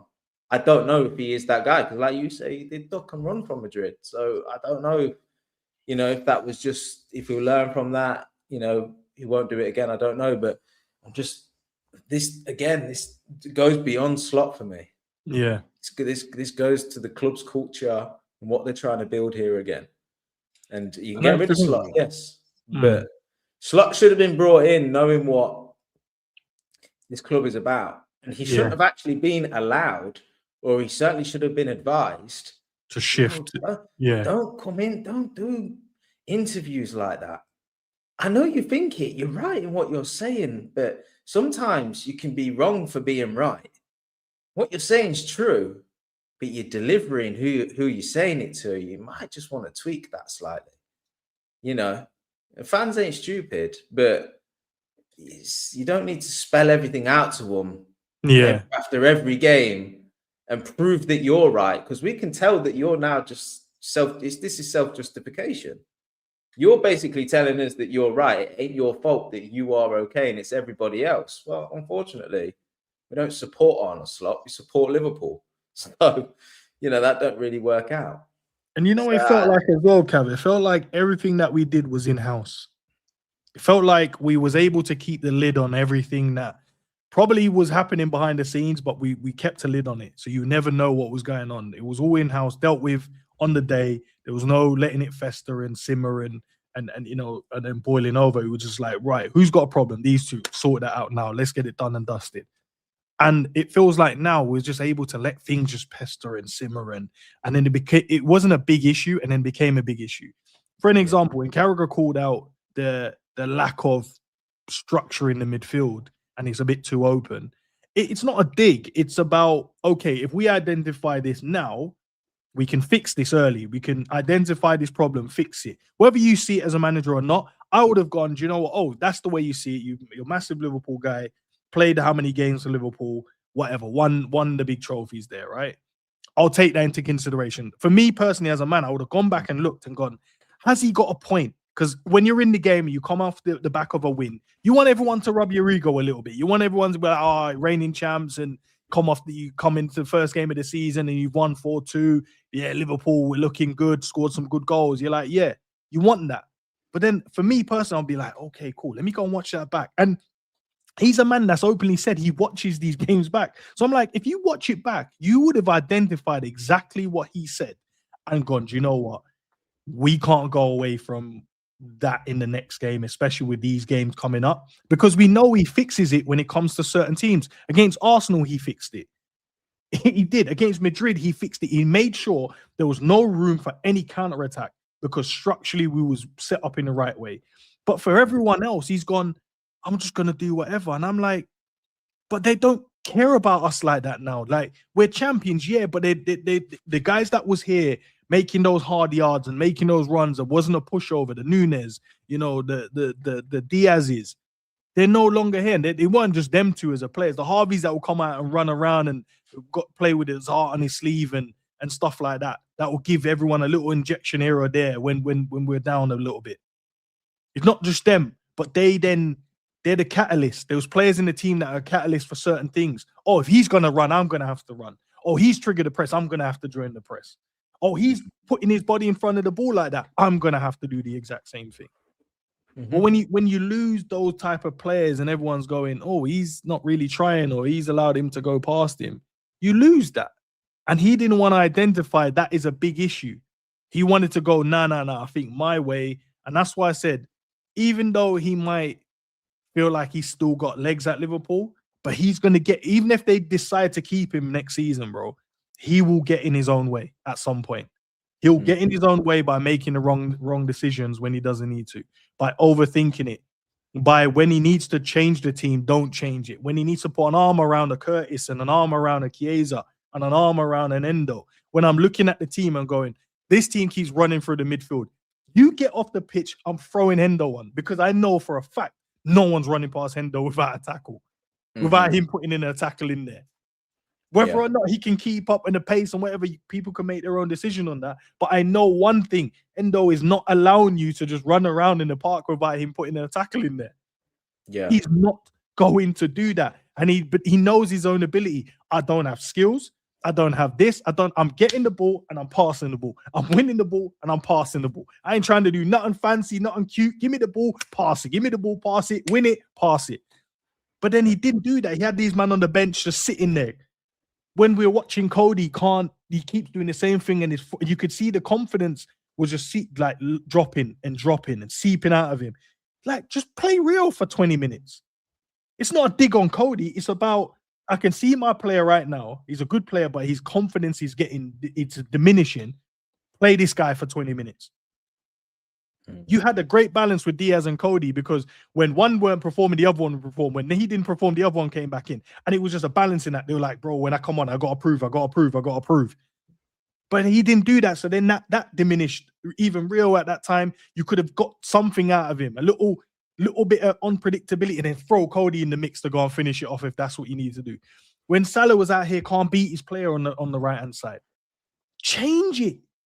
If we're 20 minutes into the game and you can see that the left back's got him, if we're half an hour into the game and the left back's got him, if it's 50 minutes in the game, there is no point of waiting now, bro, because we're losing minutes as it goes along now, and we're being ineffective.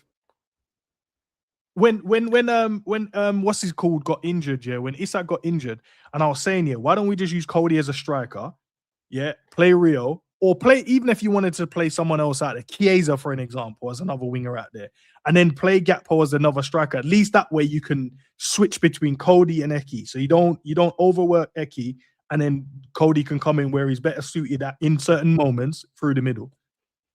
Didn't want to do that. When I was saying Sobbo is better suited in the midfield with him and Gravenberch, it's not because I want to disrespect McAllister. I'm just going, McAllister doesn't have the legs. He can't catch some of these players when they turn him in the midfield.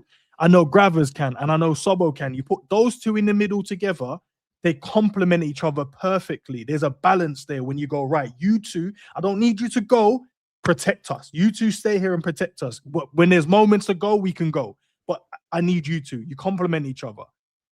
And if that's not, and if you don't want to do that, and you're going to play McAllister, then you're going to get turnovers. And when you get turnovers, someone's going to overcompensate.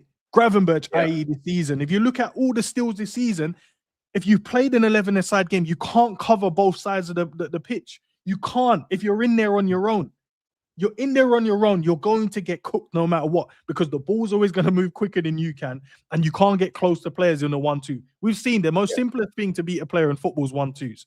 There's nothing you can do about it unless you're massively quicker than everyone else and you somehow can just read it and nick it. 9 times out of 10, they're going to play the 1-2 and they're going to go by you. Yeah. But he didn't want to change it, bro. And now we'll take it back to what I was going to originally say in terms of what style you want. And it shouldn't have taken, Klopp to leave for Liverpool to lose their identity. Like you said about the Madrids of this world, the Barcelona of this world, no matter who comes in as a manager or player, you're coming in and doing what we are doing. Mm-hmm. This is what we are as a club, buying the same thing. We want good football. But for us, it's like We give any manager come in, that's your style. You do what you want to do. Yeah. Klopp had it perfect, and but it the worked. thing is, gone, yeah, this is perfect, but we didn't. they'd have looked at when there was assistant managers to take over from Klopp. They'd have known what the parameters were, and clearly Slot was their guy. So isn't that what we judge him by? Isn't that what we measure him by? Jesus Christ, if you've played FIFA or you've played Football Manager, when you sign up as a new coach, the first question you get asked is style of football. What is your style of football? Yeah. And every time you put attacking, because I ain't stupid and going to put something else. No, my defensive Port Vale. But you know what? Yeah, I'm going to have to tell you I'm playing attacking football. Why you ain't going to hire me? Yeah, bro. So now I'm a mad defensive coach, man. Don't worry about it. Yeah. So there's no way on this earth Slot gets interviewed and gets assessed, and they think it's anything else other than he's going to come in, he's going to coach these players, he's going to work within a budget, and he's going to play attacking football, and that's going to keep the fans on side, and it's going to be, it's going to be a high press, or it might be a mid to high press or whatnot. But what it ain't going to be is a sit back, low block, passing the ball around, time wasting. He wouldn't have got employed on that. So why now is he still in a job when that's what we're getting out of him? It makes no sense. And that's where what we've kind of raised today is you kind of got to look above Slot and go, you hired him on a set of parameters. He's now not meeting them parameters for over a year. Why isn't he being moved on? Is it that you aren't strong in your own conviction as to what you think Liverpool needs? Is this now just, are we a football club that, and it's probably the result of having Klopp for so long, is we actually don't really know? You show us. You tell us. You steer us. You're the footballing guy. You're the footballing brain. We'll employ the team that you say you need. We can do the scouting and we can get the fitness people in and we can do all this sports science and we can sort the revenue in the business and we can sign the players and talk to agents and do the PR. But football direction, you're going to lead. That's crazy if you're a top club. That is crazy if you're a top club. You should have a model. You should have a football model within that model. And you should just get the manager and the players that fit that, right? A little bit of fluidity because managers are going to want their own players, and you have to respect them and give them a bit of leeway in that. But to allow a manager to come in and get away with this kind of football is crazy. And it happened at United. It happens at Chelsea. But you know the difference. It's happened at Arsenal because Arteta's come in and he's kind of dictated, but they've backed him and they've stuck with him and they've gone along with it and they've signed players to bolster the squad. But we're 7 years in, though. We're 7 years into that, bro. Yeah, you know what I mean? And then they're going to be like, "Oh, it's a successful time on the knee." No, exactly. It's not. Yeah. And I would argue, 7 years. You're giving me a Premier League, and that's successful for any Arsenal fan. That's what they're going to be like. Yeah, we were right keeping Arteta. We were right. We were right keeping Arteta after 7 years, and he delivered one trophy with over $1 billion spent. That's crazy to me. But you know their problem as well, Cav. Phenomenal businessmen. I don't think they've spent enough time understanding the pitch stuff. I don't know. I know they've turned up a few times in different games and different moments, but I don't feel like they've spent enough time. You know, like Abramovich, who was here every game. The Man City owners, they give you that little doc at the start of the season in terms of the direction, what they're planning for the new season, to show like, no, we're switched on and ready to go again at most games at times. Not saying this all the time. I don't want to be like any other club, but it's just to prove a point, to give you a little bit of evidence. I don't think they understand it to a level, and that's not to diss them. I'm sure they do, but to understand the nitty gritty of what we want and the fans want and what we should expect us to see on the football pitch, I don't think they truly get that, and that's why they've employed like a Michael Edwards, because if I don't know it, I'm going to get the best, and if I get the best, he's going to take care of that for me. Then he's going to filter that down and get the best in class, whatever we need going forward. So you're going to trust those people you employ. But I also feel even if you're going to do that side, I'm a great businessman. I know and understand what I'm doing. I'm going to get the best in class to cover the areas I'm not fluent in. But I always feel like you've got to try and learn it as well. You always have to try and Let me go and see why this guy is the guy he's chosen. Let me go and truly understand behind the scenes. Okay, what does the fans want? They want attacking football. Then you can understand, what does attacking football look like? I don't think we're playing that though, because I've seen this, but the fans are complaining, and I can see why, because we're keeping the ball. Do you know where you can throw your little 2 pence in? I'm not saying you need to stand there and micromanage him and micromanage the people you've put in place, because clearly you've put them in place to trust them. But it always feels like they don't really grasp and understand what it truly means. Like, and it's a good point you make, right? Because they're American. They're America. They own, obviously Boston and Penguin, whatever. They view sports in a different way, right? And they view football in a different way, right? And coming to the games, or the lack of coming to the games, you're right. It's a big thing, because when you go to the games, you get a feel for it. My season ticket is in the main stand, and I go down there, and I go down early. I have something to eat. I go out, and that whole experience of when you're sitting there and you're eating, everyone's itching to get out to their seat, right? Don't want to miss. Everyone's itching to get out. You go out there. You got the nice stewards, the scousers, the local, say hi to, the welcome you to the seat. Then you sat around other fans, and you want to watch the game, and then you feel the atmosphere. And then as you leave in the ground, you're chatting. You have to feel that, right? Match day fans want to feel that, because we enjoy it. That's what we love. But as an owner, you've got to go there. You've got to soak up. You've got to experience it. You've got to understand what it is that's so special about this thing. So then you can make sure you harness it. You can't manage it away from the scenes. It just, unless you get perfect people in place. They had a perfect person with Klopp that got it, that understood it, that could translate it back and forth. Yeah, come over to a game, come over to the cup finals, come over to the game every so often. Rock up at pre-season, that's fine, but don't worry about it. We'll sort everything else out with the, with the board, and you get your ambassadors and Kenny and stuff like that around. We'll sort it. The minute that figurehead goes away, you need to reconnect.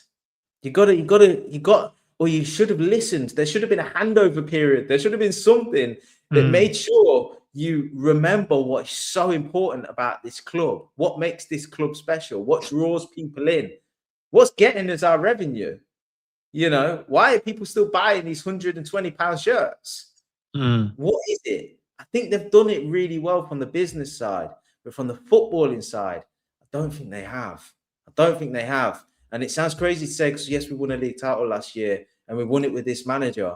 But let's not forget, this is very soon after 9 years of Klopp. Yeah, that's a long time. It's a long time. The world's changed a lot in that time, And I think we are in the post-Klopp era now with this season.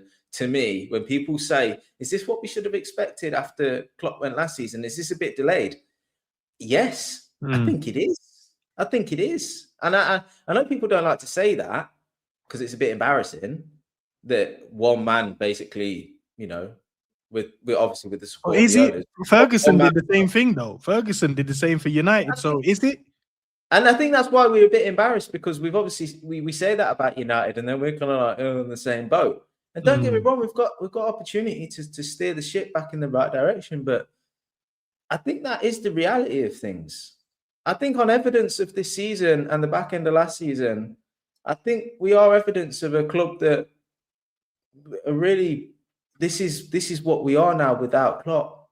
And I think they needed to have got rid of Slot, or they need to get rid of Slot, and they need to bring the next man in and outline, this is what we expect. It's pressing out the pitch, it's attacking football, it's signing young players that are about to blow with. Of course, if you've got the money now, different circumstances, revenue's better, sustainable, can afford to dip in and sign £100 million players.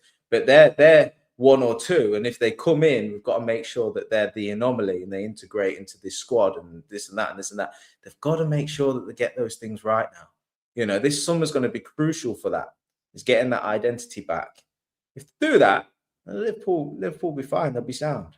If they don't, my fear is that we just end up like United. I think that's all of our fears, really, isn't it? How many years? When's the last time they won a league title? 2013. Yeah, 20. Yeah, at least 20 years now coming up. Oh. Arsenal the same. Arsenal the same. You know, they're only just now coming back. So, you know, that's what we don't want. But we've just got to make some real tough choices, tough decisions moving forward. Yeah, we have, and that's where I think that's where ambassadors are good. Don't get me wrong. Having Kenny as an ambassador and having Gerrard around and stuff, we're very fortunate to still have these players because they're voices in the right places that are going to hear this. There's not so much of them on like your broadcasts like TNT and Sky Sports. Used to every single week, didn't matter what game it was, used to have an excellent player on it. Souness and Hansen and all these guys. Not so much of them now, right? Because of the popularity of Marco Richards and Sturridge and these types of guys. But I do think that it's important that the ambassadors of the club and the people that are closely connected, that have been players or are fans, that they say the right things. And that's why I know Jamie Carragher's a divisive sort of character, but I personally quite like him because I agree with a lot of what he says. But more importantly, he's a guy that's played for Liverpool for a long time. He understands the club. I think he understands what the fans want. And he's a man in the media that's very, out there in his opinions and saying the things that I think, like we said earlier, Slot and Hughes and Edwards and these guys, they should be listening. They should be listening and thinking to themselves, why is he saying that? We don't agree, but what have we done or what have we shown to lead him towards having that opinion?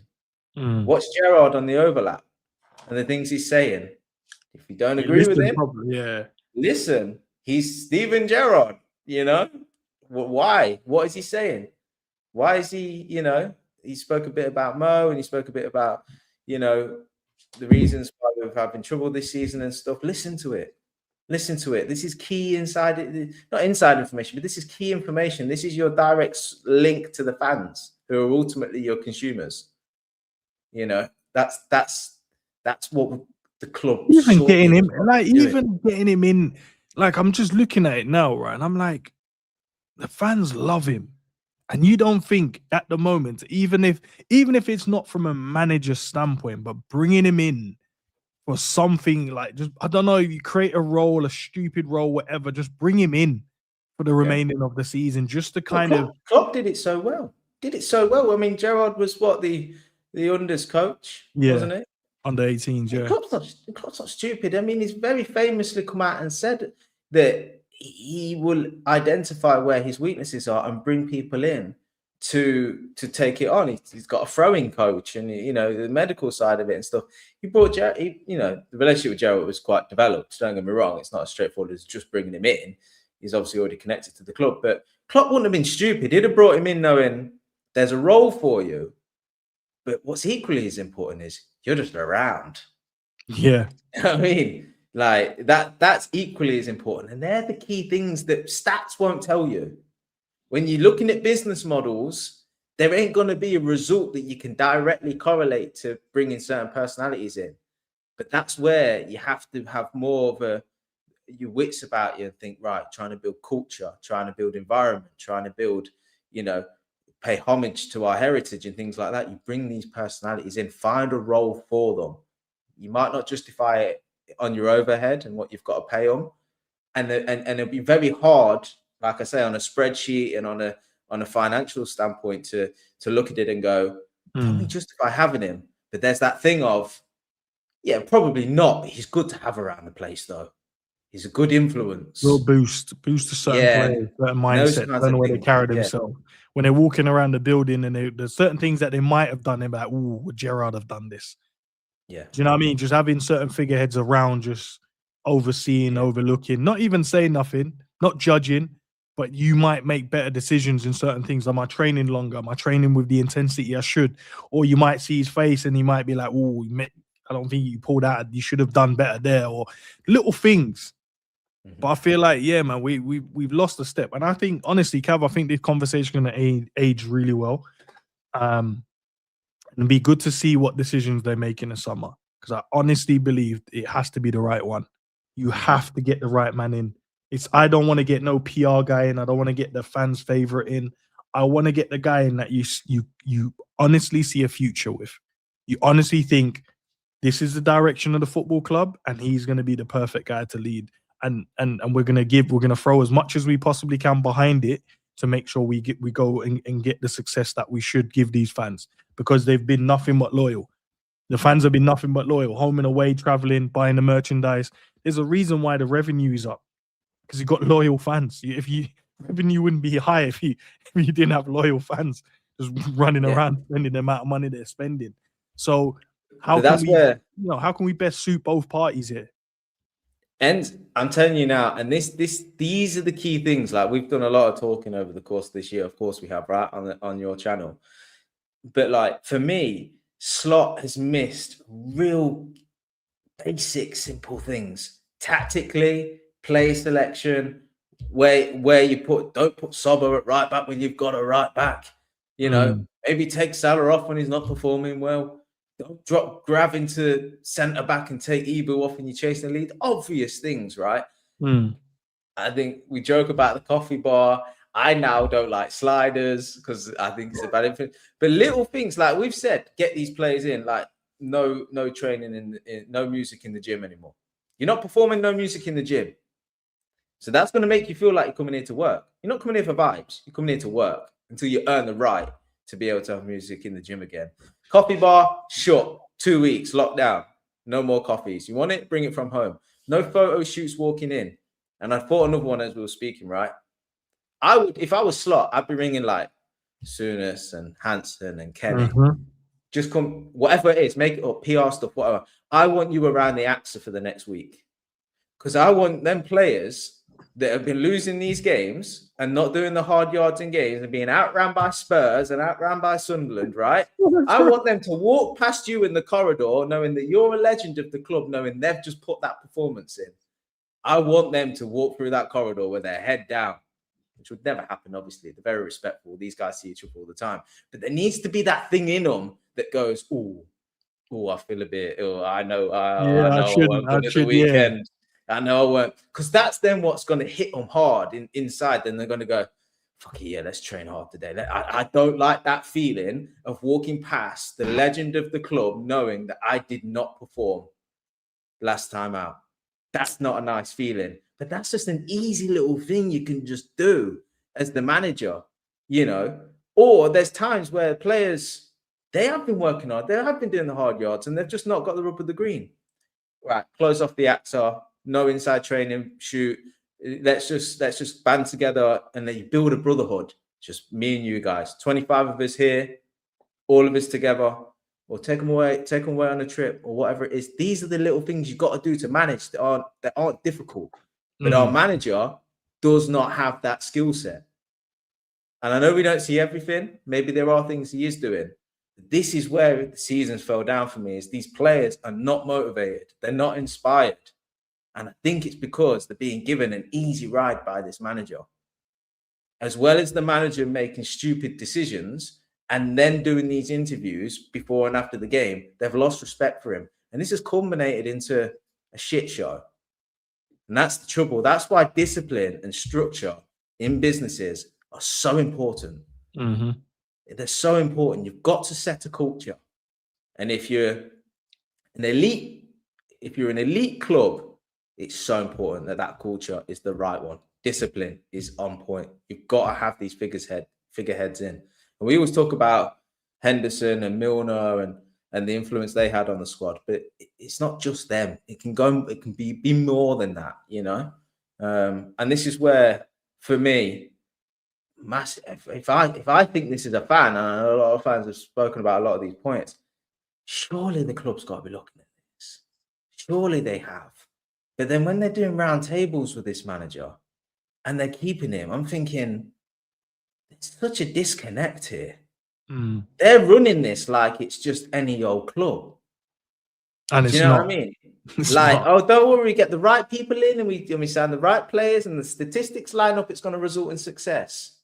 It don't. It's football. It's so much more than that, you know? Now, if you're Man City, it probably does. Man City didn't have that. Man City have been around a long time, but they don't have that heritage. They don't have that culture. And in some ways, they don't have that baggage. everything they do is new and fresh. We're building it. You're part of something new. If you're a football player, you know you're coming in. Big bucks, we were part of something new. Liverpool, you come in, big bucks, but I've got the weight of history. No, that's cool. Let me try and change that psyche for you. But this is the culture coming into. This is the environment you're coming into. I just think we're shit at that now. And I think Klopp was the man that got it. And without him, I think this is what we're exposed to nowadays. No, look at this, Cav, yeah. I won't play it just in case these little fuckers, bro. But I'll make it full screen, all right? Yeah. Just have a look. Yeah, this is after the international break.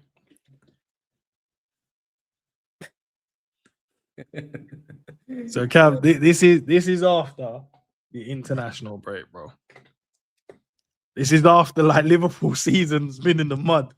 The man them come back. Let's put our feet up, chill. Let's vibe out, man. Let's don't worry about it, lads. It's all good. Yeah, you man back. Them even asking Isak, are you back? I'm like, bro, he's in your fucking team. How do you not know he's back? You back today? Yeah, I'm back today, man. But no one briefed you on it. He didn't speak to you a week. Didn't say, lads, can't wait to be back in training. So no one knows what's going on around the building then. We're just all... And then the guy and this is on the entrance, you know, Cav, right through the entrance. Yeah, this is the first thing you see when you walk into training. The first thing you see, men chilling. We're chilling. It's vibes. So as a youngster, right? Because this is Trey, right? So as the youngster, as the kid that's, you know, I need to earn my stripes. I got to come in. I got to prove my point to the elders, the guys that's been here, done it, Premier League, Champions League. And I come in and I see two of my legends that they're at home on the sofa, and then Sobbo in the middle, obviously probably getting the captaincy tips and whatever, just chilling.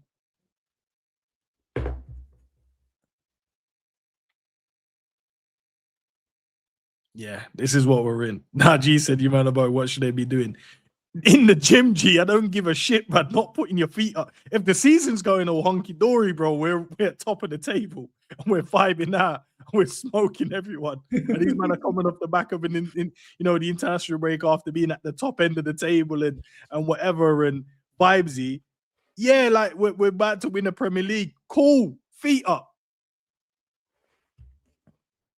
This is it's not the fact of them doing it, it's the fact of what it says. Yeah. It's not the fact of them doing it. It's just what it implies. It implies, because look, a stilled photo, a stilled picture, a still video can paint 1,000 words. Right? If we were winning and we was at the top, it would paint a different picture. Yeah, the guys are chilled, man. Yeah, whatever. But we're not. So it paints a different picture. And we have to be aware of what it's painting. As players, they have to be aware of it. Fans are going to see this. Oh, so you man think we can keep losing games of football and come back. And look, it shows, because they came back and got smoked by City 4-0. Everyone's chilled. We didn't think, let's get back in, lads. We got a big game against Man City. Let's put the work in. Didn't say they didn't. But I'm just saying you what a photo and a video can paint. These are the guys that should be setting the standards. I guarantee you, I'll give all the money in my bank. You would never see Henderson and Milner doing that. Mm-hmm. You would never have seen that. No, it's facts.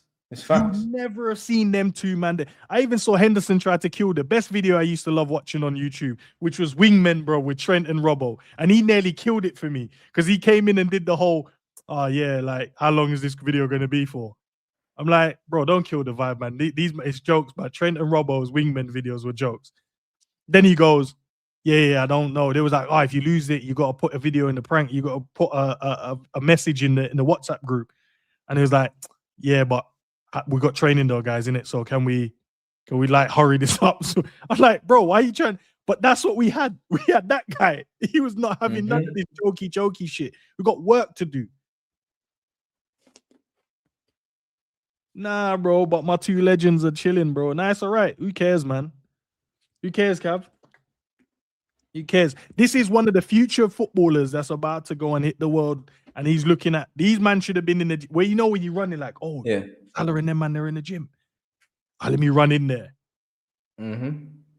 Oh, Virgil's putting in the extra bit. Oh, I need to go put the extra bit in. Yeah. I need to All go. they see now is our players sat at a coffee bar, getting hair transplants, messaging each other about, is the photographer outside tomorrow? What you wearing? Yeah. Rio, Trey, stay away from these guys, man. Gee, I know you're saying it's not that deep, man, but that's the difference, bro. At the highest level, it's a massive difference. It sets the precedent of what you're trying to do and what you're trying to achieve at the highest level. Yeah, on a Sunday league thing, vibe out. Bring fucking Greg's and Costa coffees in if you need to, whatever. But at the top level, but when things are not going right, there's a way you carry yourself. There's a. I don't care if it's we got to pretend we're all having fun because of the YouTube videos. Got to get some views. No, put it in and show work. You remember when Pep Linders had these men out there running sessions and drills, counter-attacking drills, final third drills, defensive drill. I remember one they did, Cav, yeah. Sorry, they did one. They had to attack, yeah. I remember this drill because it's a killer. You have to attack, and if the attack breaks down, the other group that wins it, they go on the attack. And you have to sprint all the way down to the other end of the pitch to stop the counter-attack. And now, man, them are flip-flops and sandals and sliders. Look, the thing is as well, I didn't really want to go there because I don't like speaking on things that I openly don't know about. Yeah. But name me the last time you went and got a coffee and then went to the gym. Like, I know I'm wrong. I know I'm wrong in saying this. I know I am. I don't think coffee is a good thing to have before training, you know. Now you can have an espresso, right? No milk.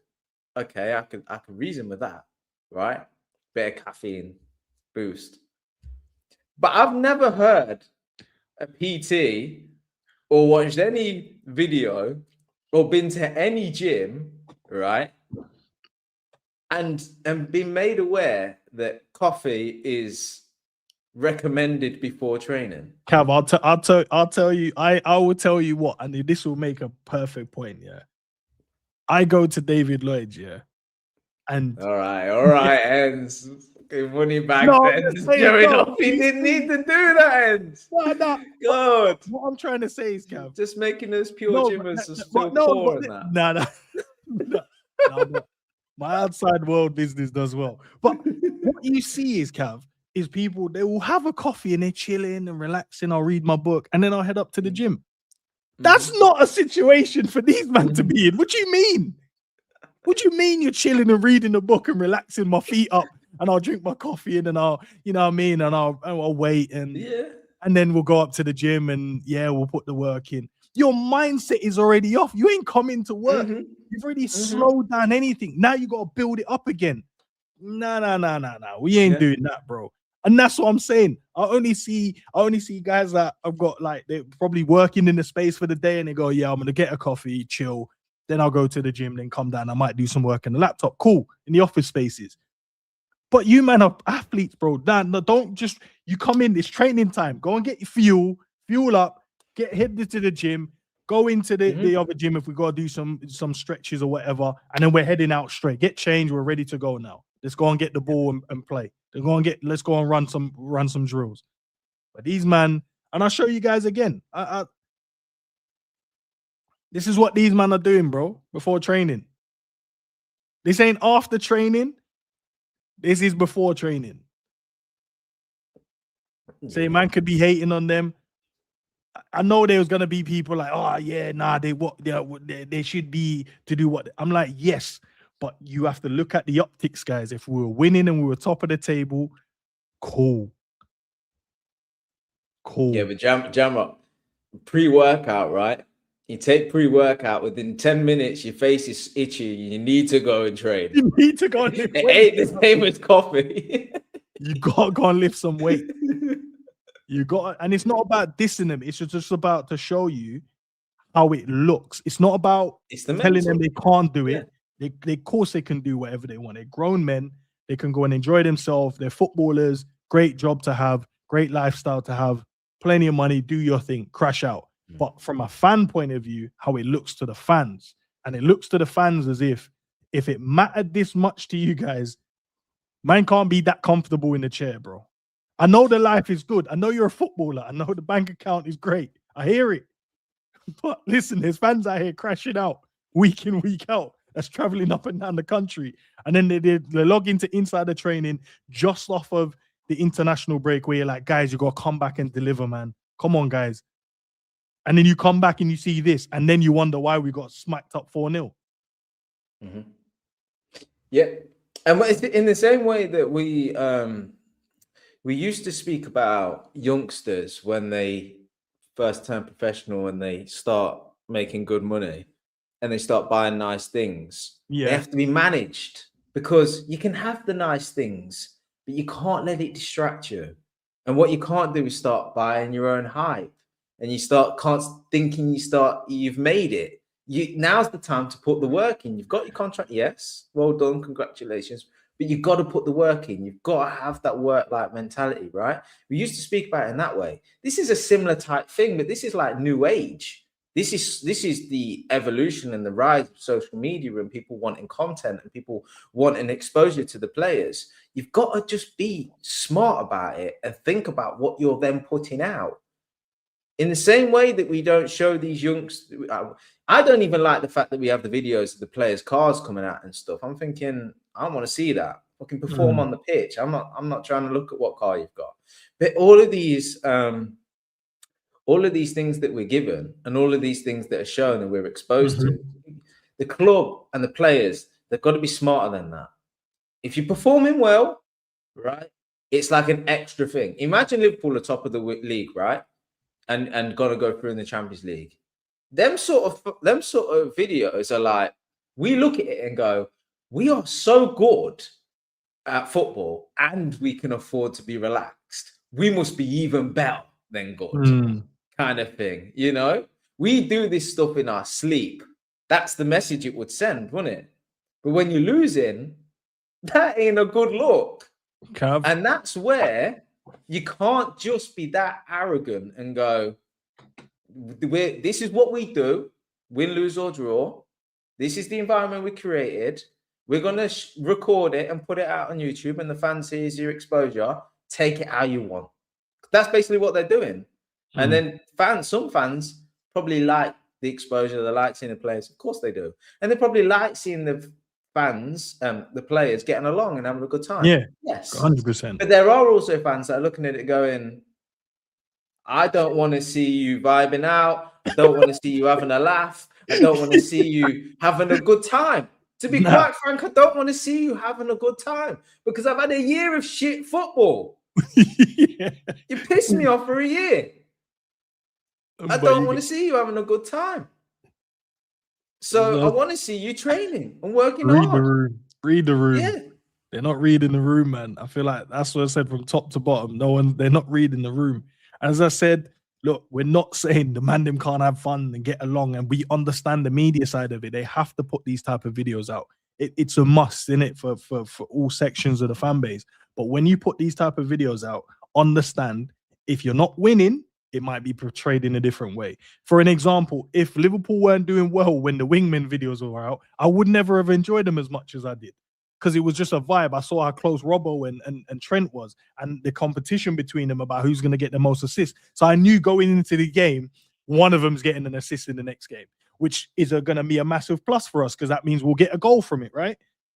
So I enjoyed it. I enjoyed watching them man their banter. But you think if we were in this case now and I see the Wingmen episode come out, I would watch it, but I'll be so pissed off. I'm like, so you man think you can bust jokes? You got ram passed in the last game, couldn't defend, but you man are right here throwing these videos out. But that's the difference in it. And I think it's not about stopping it. It's about right, guys, look, I don't think it's best for us to do this right this minute until we start fixing what's going on in-house. And if you're going to do that in the confinement of your yard, innit, if that's what you're going to do. But when it's the media day and you know the camera's going to be in, and some are going to be like, oh, how did they know? guys, it's after the international break. There's always a video that lands after that because there's always a video of the guys coming back into training. Always. So they know this. They can't pretend they don't know it. They know this. But it's how it looks, innit? It's the optics, man. If you're playing bad, well, it's two things. It's how it looks, but it's also if you put in a coffee bar in your gym, right? Expect over time of people coming here for their psychological to change. It's just human nature. And if me and you go for a conversation in a coffee bar, or me and you go for a conversation in a gym, we're gonna have the same conversation, but we're gonna feel a different kind of way. Because we're in a different environment. There's like studies on environments and lighting and color schemes and interior design and stuff, and how it affects you as a person. To say rocket science, this ain't anything new. Sticking a coffee bar in the place you come to train as an elite athlete is the dumbest thing I've ever heard. You could have had a van outside. You didn't need to have a coffee bar in the entrance. On the way walking in. In the entrance ends. Weren't it like a massive a space where there was like a help desk there at one point? I swear that's what it had. And then they've moved it now to like the side, like there's a side. We need a help desk. We need a help desk back. I swear that's what it was. All the players be lined up at the help desk. Yeah, bro, it's mental, bro. We had I don't even know if they still have that beach volleyball thing outside. That's when the South American players, we lost all of them now, innit? So it might not inside training videos, players dressed to the nines, coffee bar, basketball, rondos. Ibu and Bert's playing basketball. Basketball of a season where we conceded 2 penalties because we're handballing the ball in the box. Virgil was doing basketball a few weeks back when he gave away that penalty. So Boz allowed the same, although he pokes one in the eye, but never mind. Yeah, like you can't be chilling with one guy that's checked out mentally. Yeah, that's gone. I'm chilling now. He's done the Thanos thing. He snapped his fingers, got all the stones now, and he's just chilling on his own little planet and growing some stuff in the garden, bro. You can't be looking at these guys. And then Virgil's like, "Oh, you're going. I might have to consider when I decide now, and when it's the right time for me." So now they're sitting there as two old men, like just what are you planning? I'm might go Saudi, might see what other leagues. I might, next season I might. And then you got Sobo in the middle going, yeah, it's mad. And I'll be running my legs off. This didn't even cross my mind, but you start talking, and what? That's kind of good, you fell out with the club. Oh, they're not offering you that. Yeah, Madrid did that. And then you've got Trey, the young buck with the higher spirits, like, oh, I can't wait to get. And he's just looking at him, going, oh, so the old heads are just chilling. Okay, you just head to the gym and go. Let me go and get changed in the training gear, and I'll head upstairs and have some breakfast. And you got Frimpong coming in, just bare vibes and laughter, and are you back? Yeah, and you're like, yeah. But I know Hendo and Billy would be sitting on the bed, like sitting there going, I don't want to kill their fun. Let the man them do the, the initial thing. For an example, I normally have a group of 17 on a Wednesday, right? Group of 17 now coach on a Wednesday. I know when they initially come, they're not going to listen for the first 5 minutes. Reason why they want to speak about, there's things they got to get off their chest. Like, oh my days, what you do? Excited to see each other. They're excited. Yeah. So I know for a fact, if I try and go, boys, listen up, I might get 30%, 35%, 40%. And then as it I know. So I'll wait 5-10 minutes in. I'll be like, boys, ready? And then they're ready because now they've got everything that they need to speak about during the week off their chest.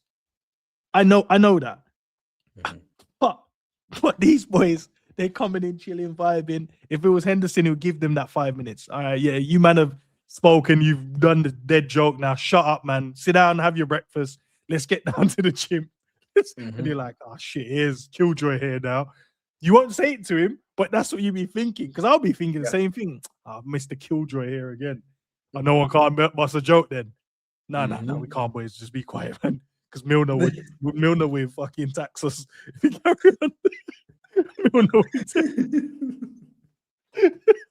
and then when you go, oh yeah, Bun Henderson, Bun Milner, and then you got Klopp going, nah, those are my generals, my lieutenants. Oh, you man don't want to listen to them.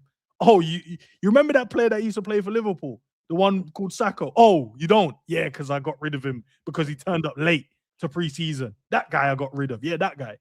Mhm. Oh, you think that you can chat shit Standards, to man. me? Hold bench or find a new club. Standards.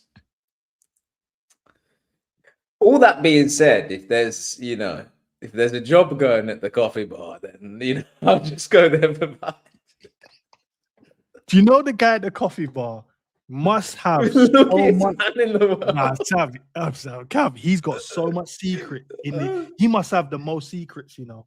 Yeah. The guy at the coffee bar, because he must hear so much stuff. The man them I bet he whinging gets bare trainers as well, because I know a few guys that are physios at my local club, which is a championship club now. Yeah, And he has bare trainers because the players just give it to him. Them staff members are the ones that end up with the trainers, man. Yeah, because they always when they do like a promo drop thing, they get them and they don't need them, so they normally just give them out. Yeah. Fuck, James at the coffee bar, I'll have them. What should you say? Yeah. I give him them once a week, and then 8 he'll take them off. Yeah, he'll take them, man. He's a good listener, that James guy, man. He's good listener. It's a good listener. No, there was one part, when they do the cleaning the cup thing, I saw it. I was like, he's doing the cup is clean, bro. You know when they watch the movies and it's just like this. Yeah, it's cleaning the cup with a cloth. You're like, bro, the cup is clean.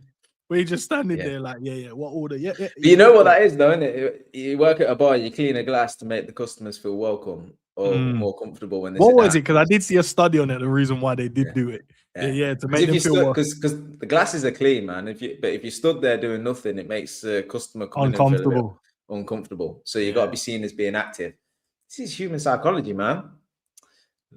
Yeah, I mean, what can we expect? We got a robot as a manager, so how could we? Don't care. These throws everyone under the bus. Never his fault. And then you've got the higher ups that don't really want to get rid of him, and then you got the fan base that just like, well, we don't want to be the club that sack managers, but now we're willing to sack him, but we're not willing to say it, but we're willing to let him make the decision.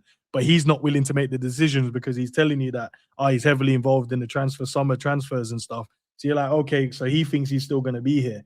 And then everything you hear from the club, Salah is leaving now. Virgil got a year left. Alisson's injured for the whole season and maybe not even see him back. Trey's walking past, the legends just standing at the coffee bar. He's just like, yeah, whatever. These men don't care as well. Curtis, the only other scouts that wanted to stay, he's going, I don't mind going AC Milan. Send me somewhere.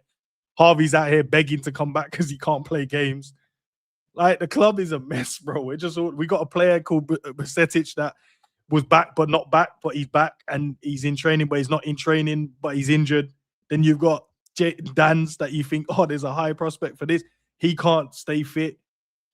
Got the right backs can't stay fit. Like, you got Bradley, I think he's back next year, not this year, next year. Yeah, I heard this. I heard this on your stream when you were chatting. Yeah, like, what do you mean 2027? What are you on about? When did that news get dropped? Right back's not back till next year. He was injured a year before. He was injured. But this is where we're at, man. The leader, that's not really a leader, but he is a leader. And he just runs into midfield whenever he wants. Then you got Salah just checked out.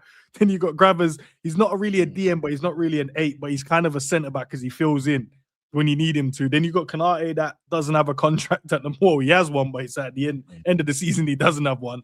You got Robbo don't have a contract at the end of the season coming as well. Gomez that we wanted to sell but didn't sell but wants to leave, and he's the longest serving Liverpool player at the moment. What else is going on at the back? What else is going on? You got Gakpo that no one likes and he's not good enough. We don't have inhalers anymore. Don't have inhalers. What happened? Why we just had one season where everyone was asthmatic. Not seen one inhaler this year. Everyone's fixed, bro. Everyone's healed. Well, we just replaced inhalers with coffee. That's what it is, man. Chilled environment, guys. I know. Like, I will play some Lofi tunes if I need to have a chilled environment, bro. That's these men are listening to Lofi in the lobby with coffee. That's what they're doing. They're chilled. They can't bring themselves back to the level they need to be. They're chilled now. And when you're doing a reflection, Cav, you go, if you look at your life, you go, I've worked hard all my life, got a house, got a car, beautiful family, decent amount of money, can travel when I need to, got great people around me. You're like, do you know what? I'm all right, you know. I'm not. You put that into Salah and Virgil. Well, I've won the Prem twice. I've won the Champions League. I won the League Cup, won the FA Cup. Not really going to win nothing with Egypt, but I probably can if we get better players around me as well. Holland, you're like, but we've got good players, but you guys never want to deliver. So we're all right there. But other than that, I've got good money in the bank, got nice house, drive some nice cars. I play the game that I love. I play for one of the best teams in the world. I'm all right, man. So that's why. No wonder they're chilling at the coffee bar. That's why you see. That's what you see. Wait, you've not ever been in a coffee bar, right? Go to a coffee bar back in the day when you used to be able to smoke indoors, right? This is what this environment is. A bunch of old dudes, right, in a coffee bar where they go to meet their other 50, 60-year-old mates. We just sit there drinking coffee and smoking. That's what this is. Minus the smoke. I'll be honest with you, in my working week, I go to the coffee shop to relax, but do some work as well. Where is Sobo's feet? He's got his feet. They're too comfortable. It's not hanging down. He's tucked them into his chest. or they're on the bar, Cav. Or they're on the bar counter. I don't know. Where's Sobo's feet? They're up against the bar. They're up against the bar, man. Yeah. So Virgil's got one foot on his chair, the other one on the bottom of his chair. Salah's got one foot on his, one foot on the other, and then Sobo's got his knees tucked into his chest. Poor Trey's just trying to go to training. Trey's like, yeah, I just need to get changed, guys, because I know I got to clean some boots today. You know what I mean? I got to do the young lad thing. Or maybe it's Rio's job now because he's the youngest in the first team. So maybe it's Rio's job because I think Trey's like 18. So maybe it's Rio's job to do that. I just want to get to training, guys. I want to get some minutes. I want to prove myself to this manager. You know what I mean? I want to get minutes. I want to play this year. I want to get a couple more Premier League games under my belt to show what I'm about. You know, I'm hungry. I feel like I'm ready for a bit more minutes this season. And they're like, yeah, don't worry about it, man. You might play on the weekend. you might get some minutes. I'll be looking. I think Slot should sit at that coffee bar when he's they're the only coming one in. missing, isn't it? He's never at that coffee bar, man. Maybe he don't like coffee, but he's just upstairs in his office. Yeah, hiding. But that's what that is, Cav, man. But Cav, we've been going on for nearly 4 hours, bro. 3.5 hours, man. Yeah. Appreciate you, bro. Appreciate you giving up your time, man, for the convo, man. But listen, I think the conversation will age well, bro. I can see it because we make a bad decision in terms of the manager that we get in. It could set us back, and then we got to look at the profile of players that we're gonna sign. As fans, I've seen the guys in the chat and the ladies in the chat give us better signing options than I've seen the managers of recently do in terms of what we actually need. People can go, look, we need a 6. I think 99% of the fans said, guys, we need a 6. Man's like, nah, don't worry about that. The one guy we utilize as a 6, we decide this season he's not going to be used as a 6. So then who's the 6? Well, no worry, Endo, but we don't really play him, so don't worry about that. If we need him, we'll play him though. We might need another left back. Don't worry about it. Robbo will leave at the end of the season. So who's the left back then? So CHERKI and then who? Tsimikas? No one wants him there, so he's not gonna. We need another midfielder, Gaff. We got Curtis, the guy you don't play. Yeah, Trey, yeah. They're just bench players, innit? Don't worry about them. Need another winger, Gaff. You've got Chiesa, but we don't really use him as a winger. We normally bring him on up front. And then we got strikers, but they tend to go and play on the left-hand side of the pitch with the left winger. So yeah, we're all good. Did you see, there was one still, right, Cav? I saw Eki standing out on the left wing. And then I looked in the middle and I'm like, who's occupying the centre-backs? I'm like, so the centre-backs are just going, no one in and around trying to run off, pull wide. And I've just watched Haaland make a direct run into the box, pull towards his left-hand side, and then dart back to the right to score a header. I watch him pull up in the box for a square pass for a tap-in from O'Reilly. And my striker is out on the left wing trying to dribble, man. That's what my striker is. Yeah. And unless you play in some mad tactic where you don't have a striker, but the players are so fluid that you just don't know who to pick up and you get dragged all over the place, then it's not going to work. You need a striker in the box to score goals. Or you need someone in the box. You need someone occupying defenders, even if it's on the shoulder to pull them back to make up space, even if it's to drop in the hole to allow spacing behind. Something. But in what world is it ever going to work to have EKITIKE and Florian Wirtz within 2 yards of each other playing tiki-taka on the left wing? That ain't going to score you a goal. All the good football we played in the first half an hour yesterday, the chances we got were a goalkeeper hoofing it forward and then a Gravenberch, I'm going to say unreal pass to carve open that team. Outside of that, wasn't anything but great play, really, was it? Because what we consider great play now is when Florian Wirtz has a little touch here, a little flick around the corner, a little bit of link, or Becky does a little drag back, something. It doesn't lead to anything. That's our standards have fallen now. And it's just where we are. It's where we are. And you've sadly just reminded me that this is going to continue for a few more games yet. So we got 9 more games, Cav, to go. And speaking about games, I'll be doing the watch along for the PSG game because, like a madman, I said to Sav, I'll do the watch alongs for the cup games. I didn't expect us to draw this round, but if we go through, then I've got to do a watch along for Bayern Munich or Real Madrid, which is crazy as well. But hey, if we keep winning, I don't mind it, man. I don't mind it. If we keep going through the Champions League, I won't mind it. But I am dreading that game. When we did the last one, Cav, we won 4-0, wasn't it? And then I did the other one, then we lost 4-0. So I'm hoping it goes again in our favor and it's a 4-0 in our favor. But I told you, I'm one watch along, 1 win. We were vibing that day. Yeah, we cooked Galatasaray, scoring goals, running around, closing down. Press was on a slot on the sideline, swearing and jumping and running up and down. It was like we got to see it all in that one game, and then yeah, Mr. Anderson, man, yeah, PSG watch along. You are brave. I hear it. Do I bring it to the fans in it? We'll have a conversation, I guess. Yeah, fair play to you for doing the watch along, man. See, hey, you guys in the chat and the people watching it back. This is what ENDZ gives you. You don't want to do it. He knows what he's in for. He's gonna get clipped up. He's gonna get laughed at. And he's still going to go and do watch along for you.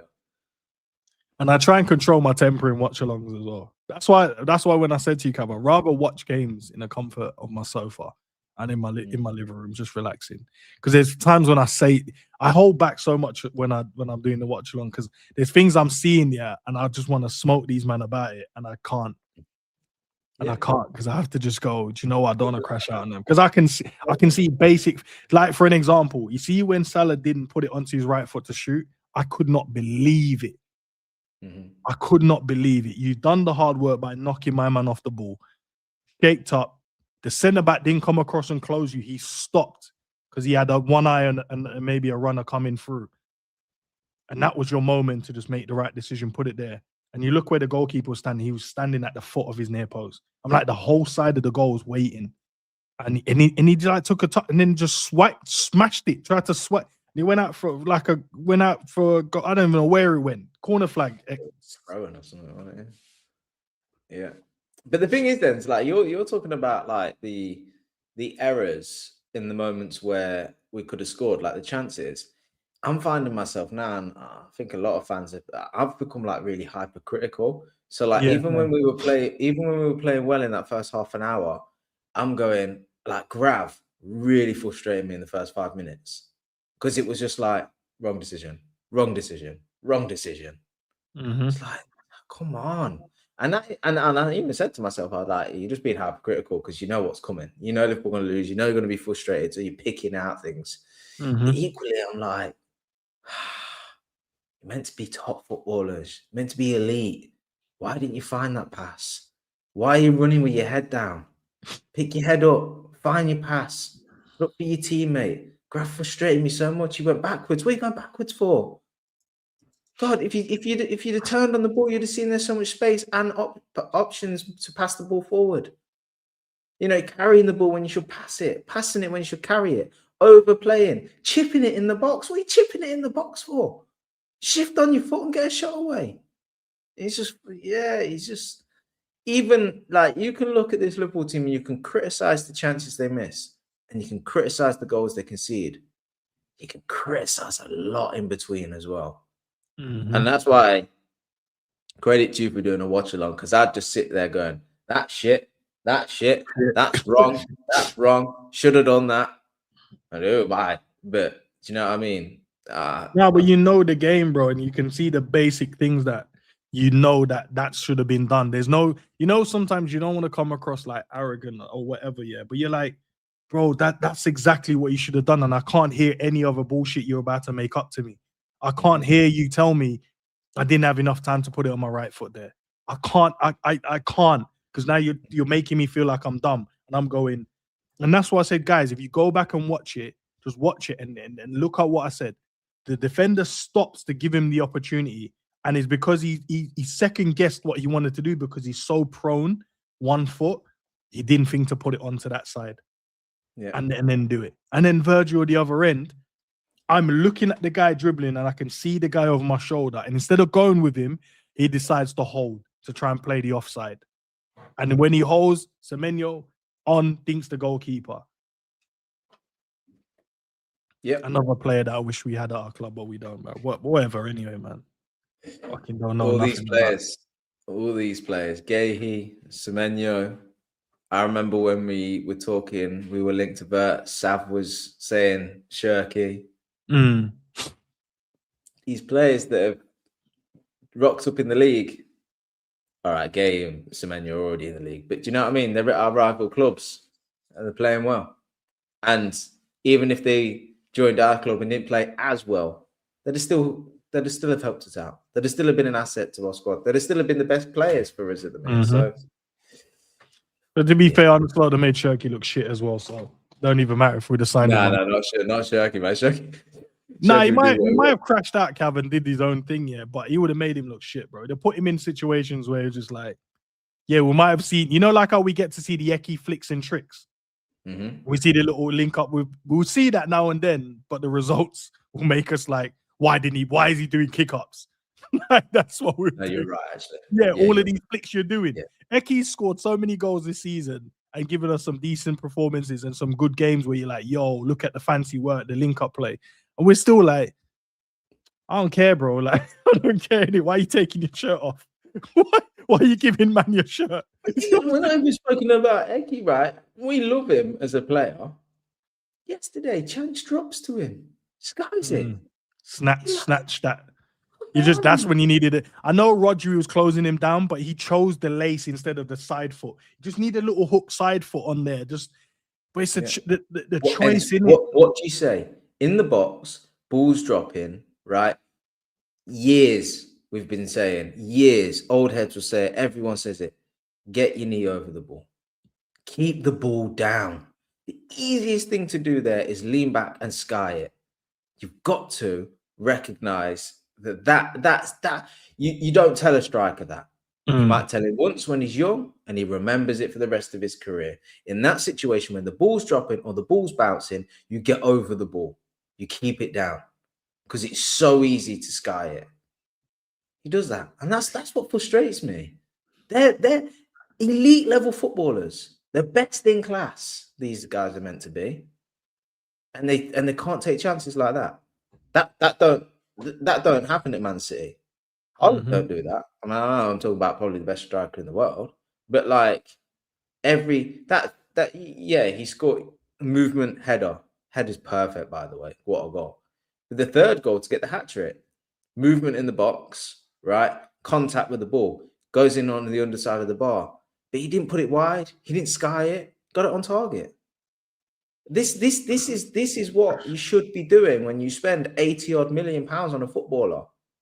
If you're Salah on 400 grand a week, or your EKITIKE brought in on 60, 70 odd million, and your Florian Wirtz on 100 plus million, I'm expecting in these moments, right? I don't care how new you are, and I don't care what you're being coached. You're a footballer. You're a very good one. Fucking get your foot over the ball. Hit the target. That is where that comes down to you as a footballer. Forget the coach, forget the tactics. In them moments, that is on you. And if you're going to keep missing them chances, I do not want to see you rocked up at the coffee bar tomorrow. Get back in training. Get back. I'll get your damn knee over the ball. If I'm Eki and I've missed that chance, next day, after training, before training, chip a ball into me 100 times. We used to even see that on the inside of training, the afters, and then you'd hear like, oh, you can see him telling the keeper, or you can see there's a clip at the end where they've always had like the maybe a reserve goal, the Resi goalkeeper or the unders goalkeeper, and they're doing shooting drills. When was the last time we saw that? I used to remember like, they're putting in the extras after, little touches at the edge, finish 1v1s, round the goalkeeper, slot, like first time from crosses, headers. That was after the training session. And then our environment is set up so that players will say, yeah, I know I didn't do that right, but I did this, this, and this right. Whereas our environment should be set up to make players say, I'm kicking myself, I didn't. Miss. I don't miss. You give me that 100 times, I score 100 times. That's what culture, that's what environment creates, that mindset. The one that we create is, yeah, but I did a Cruyff turn on the edge of the box. Did you not see that 20 minutes ago? Yeah, I know I didn't get a goal or an assist, and I know I missed 3 chances today, but, outside the box, I had a little bit of nice link-up and stuff. And? Do you know what I mean? That's what I'm saying about the mental of these players and the culture that we've created and the knock-on effect of the environment and the figureheads and all this that's what it creates. And I'm not saying every player needs to be like Ronaldo levels where it's just fucking like relentless, unstoppable. But Jesus Christ, so casual, these footballers.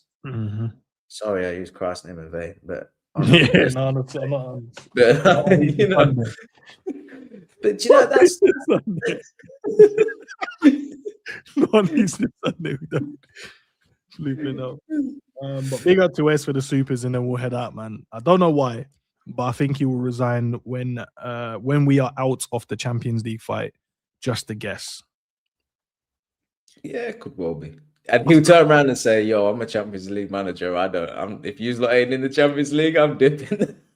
Like, yeah, we did create. You know what you leave it on? I did get them in the right areas, and they I don't know what they're doing. That they just didn't score. We just throw someone under the bus on the day. Yeah, we did miss, and we did concede that silly goal from set piece. But we have been better, since we sacked Aaron Briggs and that. We have been better set piece in the Champions League. Just a big himself. He's the sort of manager, he's the sort of manager when he leaves Liverpool, right? Hopefully it's soon. Someone will say to him, so what went on? And he'll have all the stats. Yeah, that season we created 222 chances in the box. Chance conversion was 19%. Ain't my fault, is it? Crosses into the box, 124 conversion, 3%. Not my fault. Because we had 100 and something crosses leading to goals. He'll know that one for sure. He'll know that one. Yeah. It's like Virgil did handball it. Virgil did give away 4 penalties. That's why we're screwed, because he'll be right. Yeah, Kanai was at the scene of the crime a bit too much. Time does wonderful things. We'll look back in 5 years' time when he's coming out of all this stuff and we'll go, yeah, he was. Do you know what? Actually, the way he said it and what he's saying is correct. Fuck, if he comes up with stills as well, bro. If he comes up with like stills and graphs about all of it, it'll be long for anyone. He'll be like, you man tried to play me. Look at this. 200 shots and you man scored 10 goals. Joke, man. Yeah, nice, man. But listen, Cav, big up, man. I don't know if we got time enough to play clubs. I ain't even heard from Sav. It was meant to be off ages ago, to be fair. But hey, Sav, if you're about, man. Yeah, he said he'll be back by 9:10, so it's 25 past. As I said, man, I think the conversation will age well. Guys, I don't think I've got anything planned or scheduled for tomorrow. Back in the gym tomorrow, bro. Easter done now. And then I don't know. I don't think so. But I know the watch along is there. So guys, go and drop a like on that. And I'll catch you guys soon, man. But big up, Cav, man. Nice big one, up for man. the Big up, super chat, chat. guys. Big up, everyone. Peace. In a bit. Peace.